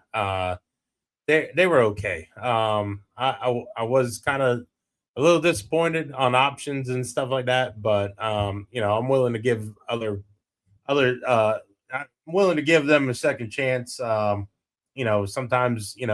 restaurants have bad days. Sometimes they change the menu because they're not new anymore and all that. I know there's certain places that I look at as I have different expectations. I go to places that if I fall in love with them, they got me forever. You know what I mean? Right. That's just how I am. When it comes, that there it goes again. It's about loyalty. If they're good, I'm gonna brag about it. If they're not so good, I know, Aunt Dabney, who co-hosts is with me. I hope Aunt feels better and everything. I know he likes Mrs. Granny's, or I think it's Granny's or whatever, over there in Inverness. Listen. I'm very country kitchen that you liked. Say what? Granny's is over in Crystal River. I thought you talking about right. Yeah, Granny's in Crystal River. He likes what what's it called in Inverness? Mama's Country Kitchen, Yeah. or maybe it's Mama's Yeah. Country Cafe. Yeah, I think it's something like that. Listen, I'm picky when it comes to my biscuits and gravy, man. Uh, it's just one of those things where it's like, yeah, it's got to be. It can't be canned, man. I can tell the difference now between canned and homemade from scratch. That's the reason why I go to Reds a lot. I go to Reds is another great spot. Yep, I'm a fan. Go to Florida Cracker Kitchen. Shout out Blair. And Keith and all them guys over there that do a great job when it comes to always producing good food over there. Always get the Cracker Crisco, the big old French toast sandwich. It's like I can tell you, back to Mama's Country Kitchen. There, they have some huge omelets in there, though. Listen, I'm not knocking them for all their food. I'm just saying, when it comes to when it comes to certain things, biscuits and gravy, some people, they'll be like, "Well, I don't like stale, biscuits or whatever." I like stale biscuits because I feel like it makes it soak up the gravy a lot better. Well, I'm gonna just eat crackers then, Nick. Listen, it's just my preference, man. No, I know everybody has different taste buds and all that, but just my preference, So what else you got? Well, I don't know if a lot of people know about this. Been a couple different things over the years, but over by the hotel down there, a little bit further down the road past Mossy Oaks on your way to Fort Hill City, there's the Central Cafe. It's right there in the hotel. They actually have some international options. Like they do a German skillet, and they do stuffed French toast, and they got a bakery in there. It's another good little breakfast spot to go hit. It's on the left there at the Central Hotel. It's been a few things over the years. Like when Cinnamon Sticks first moved, they were Cinnamon Sticks for a while. Now they've gone through a couple of facelifts, and they're the Central Cafe now. Like I said, a lot of good baked goods, which I can't eat, but they look good. They smell good. But they got some good breakfast options. It's nice to do that international like that. They got a German skillet. They've got like a Dutch one, which has a lot of bread in it. Sounds good. Of course, I can't eat it. German skillet, potatoes and meat and eggs. But it just, if you want something different, it's not a huge menu, but what they do well, and they do it right. Yeah. Was it? I miss Cinnamon Sticks, man. I love their twisted cinnamon sticks and everything like that. I wish they were still around. I also you remember the what was the restaurant over there in Inverness on that corner? Yeah, I think it was called River Country or something like that. It was called River something. Man, they had some good portions, man. Like those portions were huge. The country fried chicken there, man. Oh my goodness. Oof.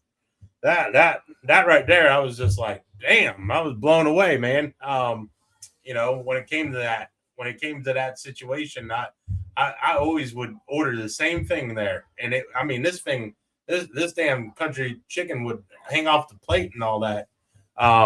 That's the way chicken king used to be when I first moved to Florida. You get your chicken on one plate, the rest of your breakfast on the rest. Another plate. Yep.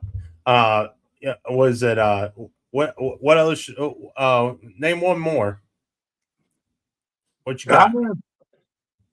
The rest, because of my condition, I am doing a lot of chains because they have gluten-free options. So, I don't make a big scene of it. You get some people with celiac, I don't know why they would choose to be gluten-free. I have no idea why they do that.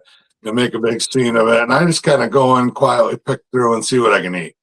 I get a little embarrassed by it because, it's a pain in the ass for these restaurants. I get it, so I try to just pick out and order what I can. So the mom and pops, it's kind of limited.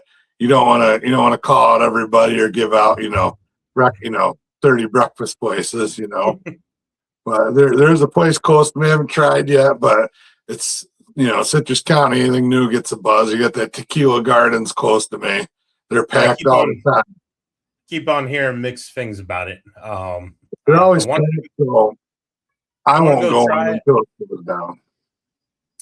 I wanted to go try it, but then I'm like, I like my Mexican spots that I got when it comes to the one over there in Beverly Hills, Los Magallos. I like the one up in Dunellen next to the Publix. That's like near by the Pizza Hut and all that. Well, here's what I don't understand there. Yeah. They open up another Mexican restaurant. There's already one in the plaza. And my God, I would have killed for a breakfast spot in there. Somewhere I could go, super close to the house, just stroll in, get my breakfast. It's like walking a chicken or hi, Mike. It's like another place like that. I'm like, because this side across, this part of Inverness, this needs another breakfast spot. You got to either drive to Lake Hernando or you got to drive into town, and nobody wants to drive through Inverness traffic or anything. Yeah, I know. You got Jimmy T's right down the road from you, but that's kind of still a little bit of a hike. Yeah, I like Jimmy T's. I like their breakfast sandwiches. They're a great Greek family and stuff like that. I go there for their sandwiches. I don't go there for other things. Their breakfast sandwiches are pretty legit, and they're decent size. They got them on a roll and all that. I also, I go to, of course I live, where I live, I'm right down the road from Augie's Cafe Deli, off of El Cam and stuff. And I know Michael Bartoli, he always, does great with food and stuff. And I like all of his sandwiches are good. Like I even had the damn grilled cheese today when I went there to go, give him an estimate for a door. The grilled cheese had nice crisp to it. It may look burnt to other people, but I like a good crunch to my bread. You gotta get that dark brown. Yeah, when it comes to grilled cheese, dark brown. Yeah, yeah. So, was it? Like I'd always go that hole in the wall over there. It was like the American grocery store right there off of 44. Very, very nice Spanish family that owns that. And I love getting breakfast there. I love getting their Spanish rice and everything, their pork, their fried pork that they got. I love that little hole in the wall spot. We need more places though over here. When you go down to Spring Hill, Bagels and Beyond, I love their bagels. They make such good bagels. Up in Ocala, where if you ever have a chance, go to Bagelicious. I think the governor has been there. I think the governor went there and everything and ate breakfast there. They got a good bagel. They got a very good bagel. I love their breakfast sandwiches there. It kind of reminds me of up in from Jersey and stuff like that. So that's those are some of I love me some breakfast, man. I'm like you, I'll eat breakfast. I'll eat breakfast for dinner and stuff like that. I can eat breakfast anytime. It's just eggs and everything like that. So but I'm going to tell you a couple spots for wings though, and I do want to go try them with you and see what you think. I love Angelotti's. I love their wings with their house sauce. With their that's the only place I'll eat ranch. I know you're not a ranch guy. I know you're not a ranch guy, but that's the only place I'll ever eat ranch. I am, but when it comes to wings, blue cheese. I know I know blue cheese. Listen, I like ranch on salad. I like ranch on fries. I like ranch on a lot of things, sandwiches, but not with wings. listen, I do not like ranch unless it's Angelotti's ranch. So shout out to Angelotti's for always taking care of us and everything. Always knowing what I like to drink and all that stuff before I even tell them. They automatically know. They got great people there and everything. And was it neighborhood pizza, man? We need to go.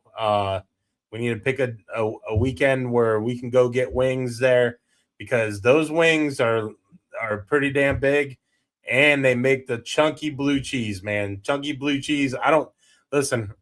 I love me some blue cheese, but it's got to be chunky. It can't be that watery stuff. Oh, yeah. It can't No, be you that gotta cheap crap. Like, no offense no to blue Ken. cheese without blue cheese in it.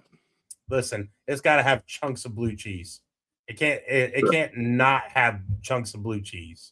That's just my opinion on that. You're absolutely correct. Absolutely. So on that note, you got anything else that you want to plug? Well, I just want to say to all the youth sports organizations and anybody listens from the high school, if you're looking for a PA announcer, I would be glad to volunteer. Hence the word is volunteer. A few of the people have heard me. I did a few Canes games a couple of years ago when Coach Ross was there. Even did one after he wasn't there. They called me back. So I'd like the opportunity again. I enjoy it. It's a lot better doing football with a spotter. So I'd love to bring somebody in with me with binoculars. Those numbers get hard to see, especially when you're trying to call out a play. But it's not just football. I do basketball. I do baseball. I was talking with somebody at Lecanto about doing baseball games, but you get busy. I can't get out and get my volunteer stuff done. So, I will get that done eventually. But anybody listening, Nick can vouch for me. I would love to go out and be your PA announcer, call plays, whatever you need done. I think I got a good voice. I've been told that. I never believed it till I got told, but it does sound good over a PA. Listen, it's very good. I always appreciated you doing that. You didn't even have any kids in the organization or anything. You volunteered your time. It took a time away from your lovely wife and everything, even though she makes bad choices when it comes to college football teams. And then so do you too. So you guys are match made in heaven. Sorry, I'm sorry about that insult. she was born into it. She didn't have a choice. That's a generation. How these college football families are. That's generations there. Yes, I know that. I know. But listen, Mike's a great guy. Mike does, like I said, he volunteered a lot of his time to, do the announcing, the PA announcing and stuff, and always was very energized and very, just for the kids and everything. So if you are interested, reach out to me, reach out to him, go ahead and do that. And then, tell us again your wrestling promotion that you work for. Sunshine Pro Wrestling. We've got a YouTube channel. You can like us on Facebook, Instagram. Next show is April 26th. It's about an hour drive out to Castleberry, but we will have that trying to get shows closer. But it's a good afternoon, early evening. You can bring the kids. It's family friendly. A lot of the wrestlers stay after a mingle, trying to sell merch, but they'll be glad just to talk to you. Let me just make sure I got the date right. Just send me the poster. I'll repost it on my Facebook page on the Bearded Bites Breakdown. Okay, I will repost that. Send that to me. And everybody go like their page. Go like my page. Bearded Bites and Breakdowns. Mike will be back again. Hopefully soon. Hopefully it'll be day 2 of the draft. I'll get him back on. Well, you actually have to have somebody who has a good beard on here. It's called Bearded. Listen, you can't talk trash about my beard. my beard was done by the great Josh White, who owns Uppercuts. And yes, I'm giving you a plug, Josh. So I hope my next haircut is a little bit more pricier. Since I've been with you for about 17 years or so, and one last thing on that topic, because I do want to bring this up. With all the buildings that are going around near your job and all that, I was told by him when he was cutting my hair and making me look pretty, that was that basically he tried to go into one of those buildings to put his shop there, and they want like over $1 million, and they won't allow any mom and pop places to go into those buildings, to be a business.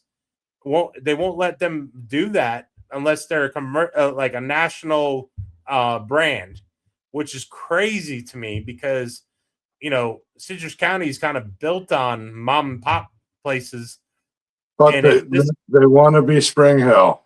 That's what they want, and that's what a lot of us don't want, because I grew up in Spring Hill.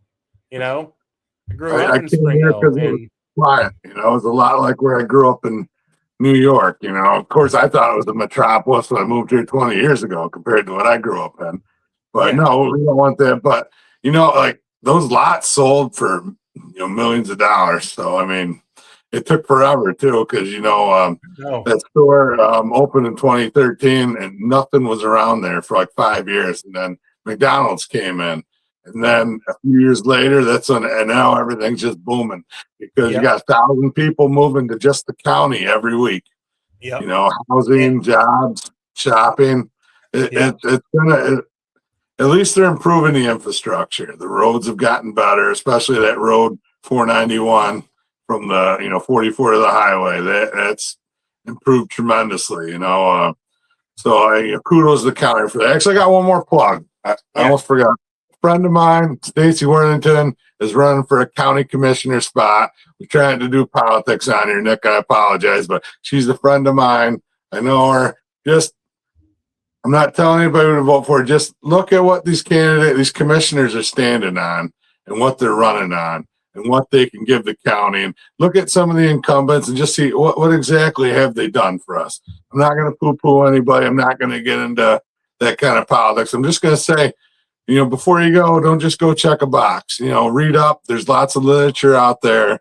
I just wanted to give Stacy a shout. I told her I would help her out with her campaign. Unfortunately, life events and a work schedule change prevented me from doing that. I just want to do my due diligence and just tell people, just do a little research before you vote. If you don't know the candidates, read what they stand on. County commissioner is kind of a weird thing. If you don't know, you basically need 3 like-minded commissioners to get anything done.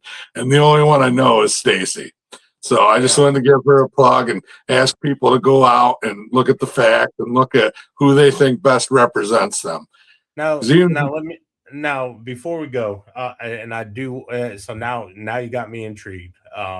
Because like I said, I don't want to do the politics and stuff like that. But when it comes to somebody that and you kind of want to, I get it, you wanted to plug her and all that. What is one? Can you tell us some of the things that she is wanting to do for this county that you might have an idea of, or that she might have shared with you, or is she sharing with everybody? Give me 1 second. Give me 1 second. I actually have some literature. I don't want to misspeak on anything. So I don't want to say something that I misheard. You give me about 30 seconds. I'll be right back. I will. Look at we can't hum any music because we'll get kicked off of YouTube or fined. According to Joe Rogan, if you hum any kind of music, you'll be fined on YouTube. He definitely told us that. So, but was it No, you can't do that. Otherwise, you get kicked out of YouTube. I don't want to get kicked off of YouTube. I don't want to get fined. I don't want to get fined on YouTube either, man. You can I'm blame the just trying to grow crazy. this right now. You know, You can blame the crazy fat guy. You know, no, I can't do that because listen, he had Theo Vaughn on, and he was trying to sing a song, and he's like, Joe Rogan's like, don't sing that, don't even hum it. I think that was the girl from Ipanema, and I think fined. that's public domain. As long as you're public domain, you're okay. I don't know, man. And so, All right, so you know, I'll read the diatribe first. You know, of course, Stacy's a lifelong resident of Citrus County. She has roots over in the Homosassa area. That's kind of her base over there. okay. But you know, she understands, you know, the challenges of growth, you know, but she wants to manage it and also maintain her status as a nature coast. So, you know, growth, we all know growth is inevitable, but what she wants to do is manage it and keep Citrus County, you know, keep it natural, you know, because you need checks and balances and whatnot. So she's big on completing road repairs and, you know, ensuring the infrastructure integrity. That's kind of what we touched on with the roads. You know, she wants to work with the Citrus County Sheriff's Office and the fire rescue, you know, to keep them so they keep protecting lives and property. You know, I feel like our police department and the fire departments do a pretty good job. I mean, I don't have any complaints, you know, about them. Even though there were fireworks going on New Year's with the burn ban going on, but you know, don't be a rat. She's like us, big on the mom and pop businesses. You know, she wants to decrease the red tape so more, you know, people like your friend can open a shop, you know, or like guys like us can go start a business. There's so many hoops to jump through if we want to do anything. So, you know, that's another thing. And of course, she's big on communication. She likes to get out and she likes to talk to people. She wants to actually strengthen that communication because this is more my end than hers. But how many people in Citrus County actually know what a county commissioner does? So I think education's a big thing, and listening to people. You know, I sat in on one of the meetings and I just sat there and I listened because there are people that they've been in county politics forever at the meeting. So I was listening, trying to learn something. I got rocks for brains, so you know I don't know how much I picked up, but you know, anytime you have someone you know you want to try, especially when they have some of the same beliefs and values that you do, you want to go support them. You know, another big thing about her, she wants to make sure that we're monitoring the county budget details and expenditures. She wants to use the tax dollars wisely. Okay. And, you know, spot saving. She wants clarity. She wants people to know where the money's going, where it's coming from, what it's going to. You know, not just showing up at the last minute and say, look, I got a check. Except the check's been in the work for the last 2 years and, you know, you're just taking credit for it. Yeah. You know how politics work. A lot of times people take credit for things that were in the works for years before they got there. Yeah, I mean, that's the reason why, like, you know, listen, you know, I look at it as I appreciate you bringing this up and everything, but, you know, I feel like a lot of things don't get talked about enough, you know, like, you know, you got kids that are going to college that are getting interviewed by, you know, Caitlin Bennett from Liberty Hangout, who, you know, yeah, I get it. She trolls, you know, people, you know, from the other side and all that. And I look at it as like, but she's asking people, you know, college people on in Clearwater Beach, who, you know, what continent we are on, you know, don't know. and they're saying the Gulf of America and all that stuff, and it's like, but Nick, how it's just like, come on. Since when did asking people questions become trolling?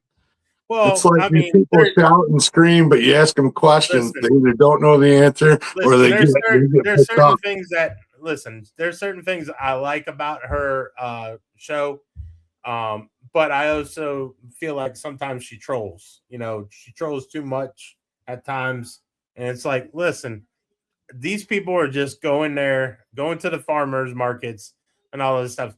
They don't want to talk about politics. And yeah, if you stop them, they're going to probably talk because they don't want to be rude. But my whole thing is like sometimes it's a little bit too much. But to me, like I said, she does a good job at a lot of things, and everything like that. So shout out to her. She's gotten really big, doing what she does. I just won't go there. Just like I told my Aunt Kathy, I go, hey, look, if you're gonna keep on posting about politics, shout out Aunt Kathy. She just had a birthday yesterday. I won't disclose her age, but she's a very, very sweet lady, and she was blue for a long time, up in Minneapolis and everything. She's retired now. She deserves it. But I told her, I said, if you're gonna post every day, how about you share my page at least to your friends so I can get more followers? You know what I mean?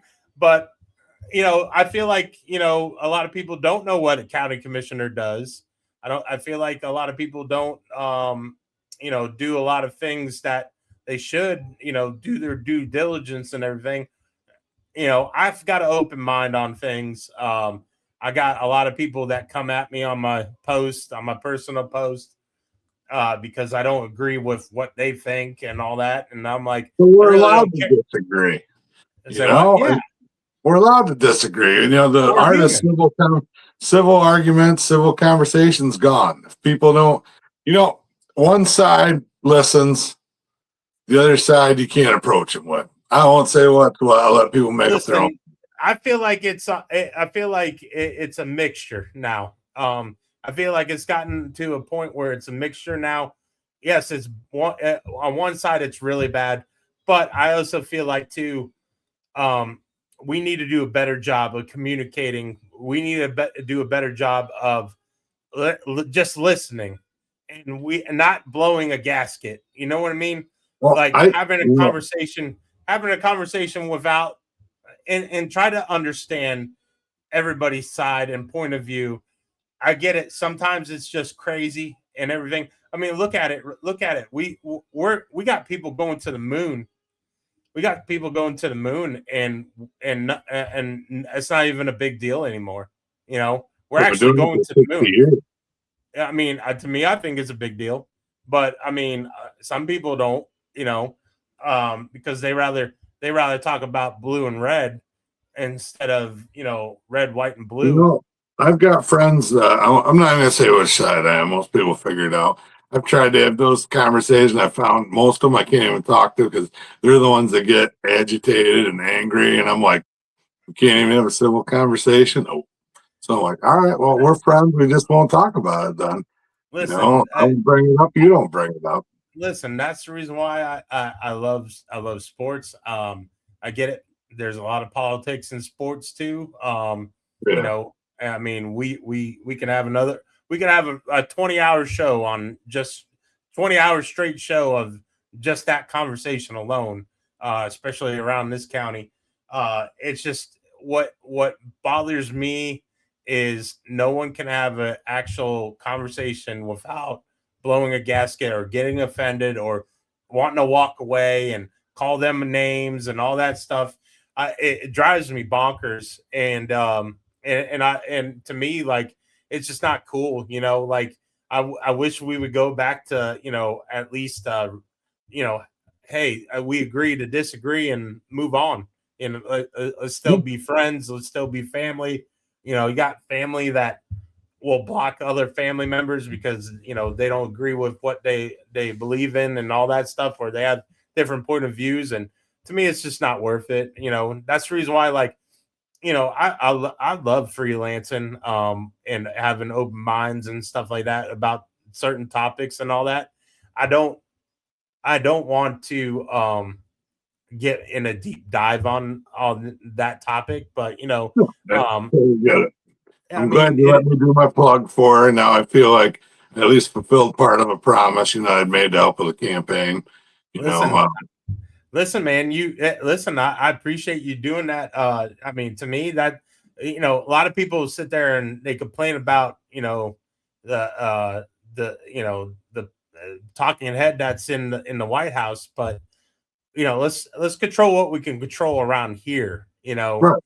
Let's worry about around here first, because we can't really dictate or anything like that. We're just a small little dot on the map of what we can control over there in DC and stuff. And I feel like around here is what needs to be addressed, because it's almost every day. It's an everyday occurrence what you got to deal with, and a lot of people need to start waking up and start realizing that we need to start pushing these parks. We need to start pushing a lot of things, because it's not fun going to Spring Hill anymore. We need a multi-sport youth field. We do with ample parking, and there's enough deep pockets in the area. They could make it happen. They can make it happen. It's just like you said, a lot of red tape, a lot of things that we got to go through. I wish things would be easier. Like I said, Josh White, he wanted to get a different location in some ways, because the parking is limited where he's at, because he shares it with Los Magallos and a tattoo shop and a smoke shop and a computer repair shop. That parking lot gets really cramped and really busy. I know what you're talking about. Yep. And to me, he runs a great shop. Hey, people come and go, but he is definitely a pillar of this community when it comes to the back to school drives and stuff like that. When he was one of the first shops, I think he was the first shop around here that was pushing, doing giveaways for bikes and school supplies and everything like that.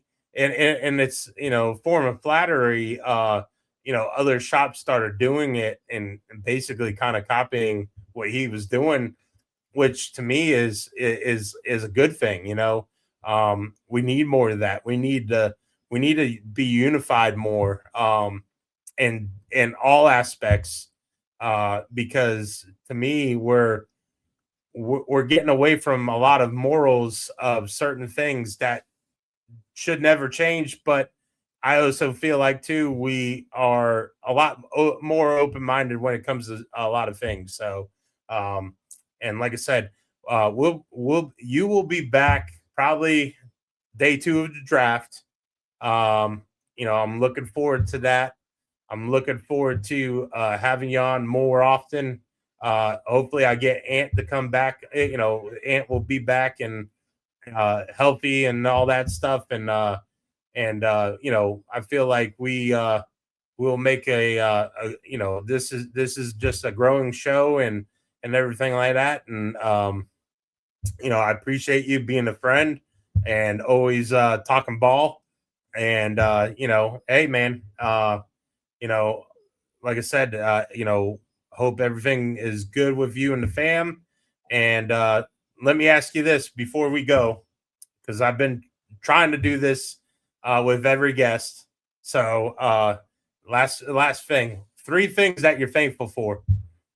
3 things I'm thankful for. Yeah.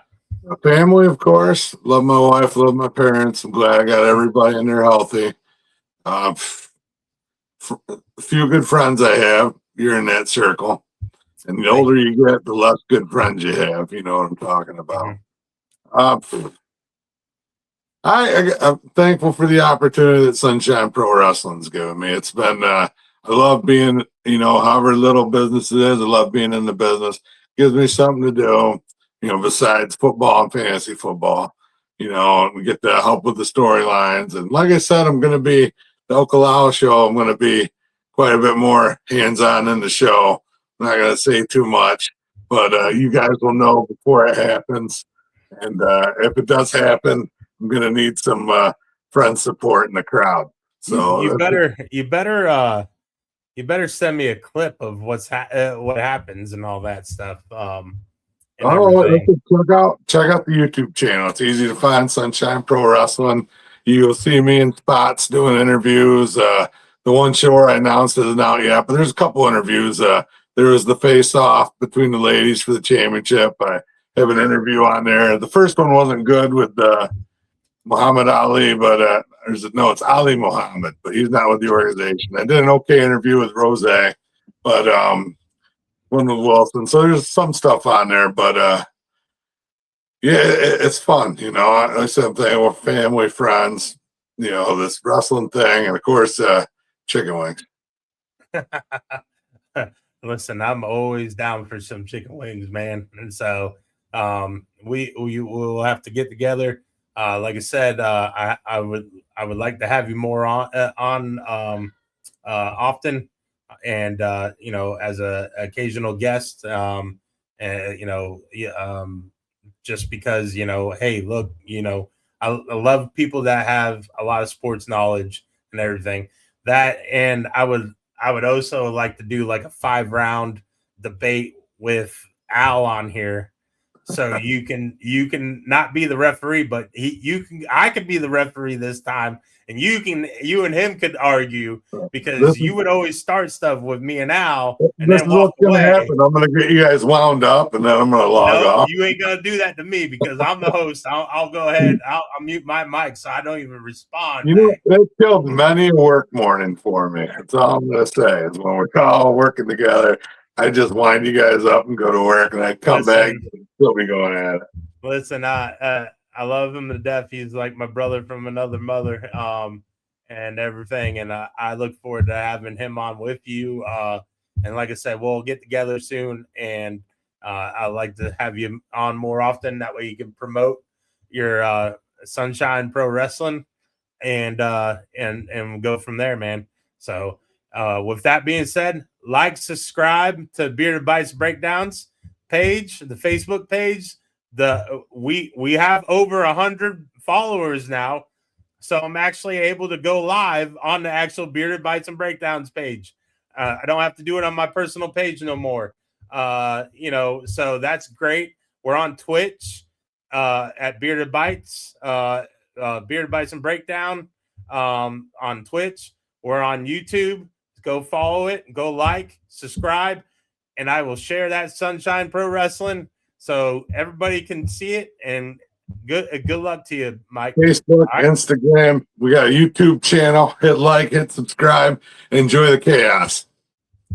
Peace out, everybody. Go Bills. Happy Easter, everybody. Peace out. Go Bills.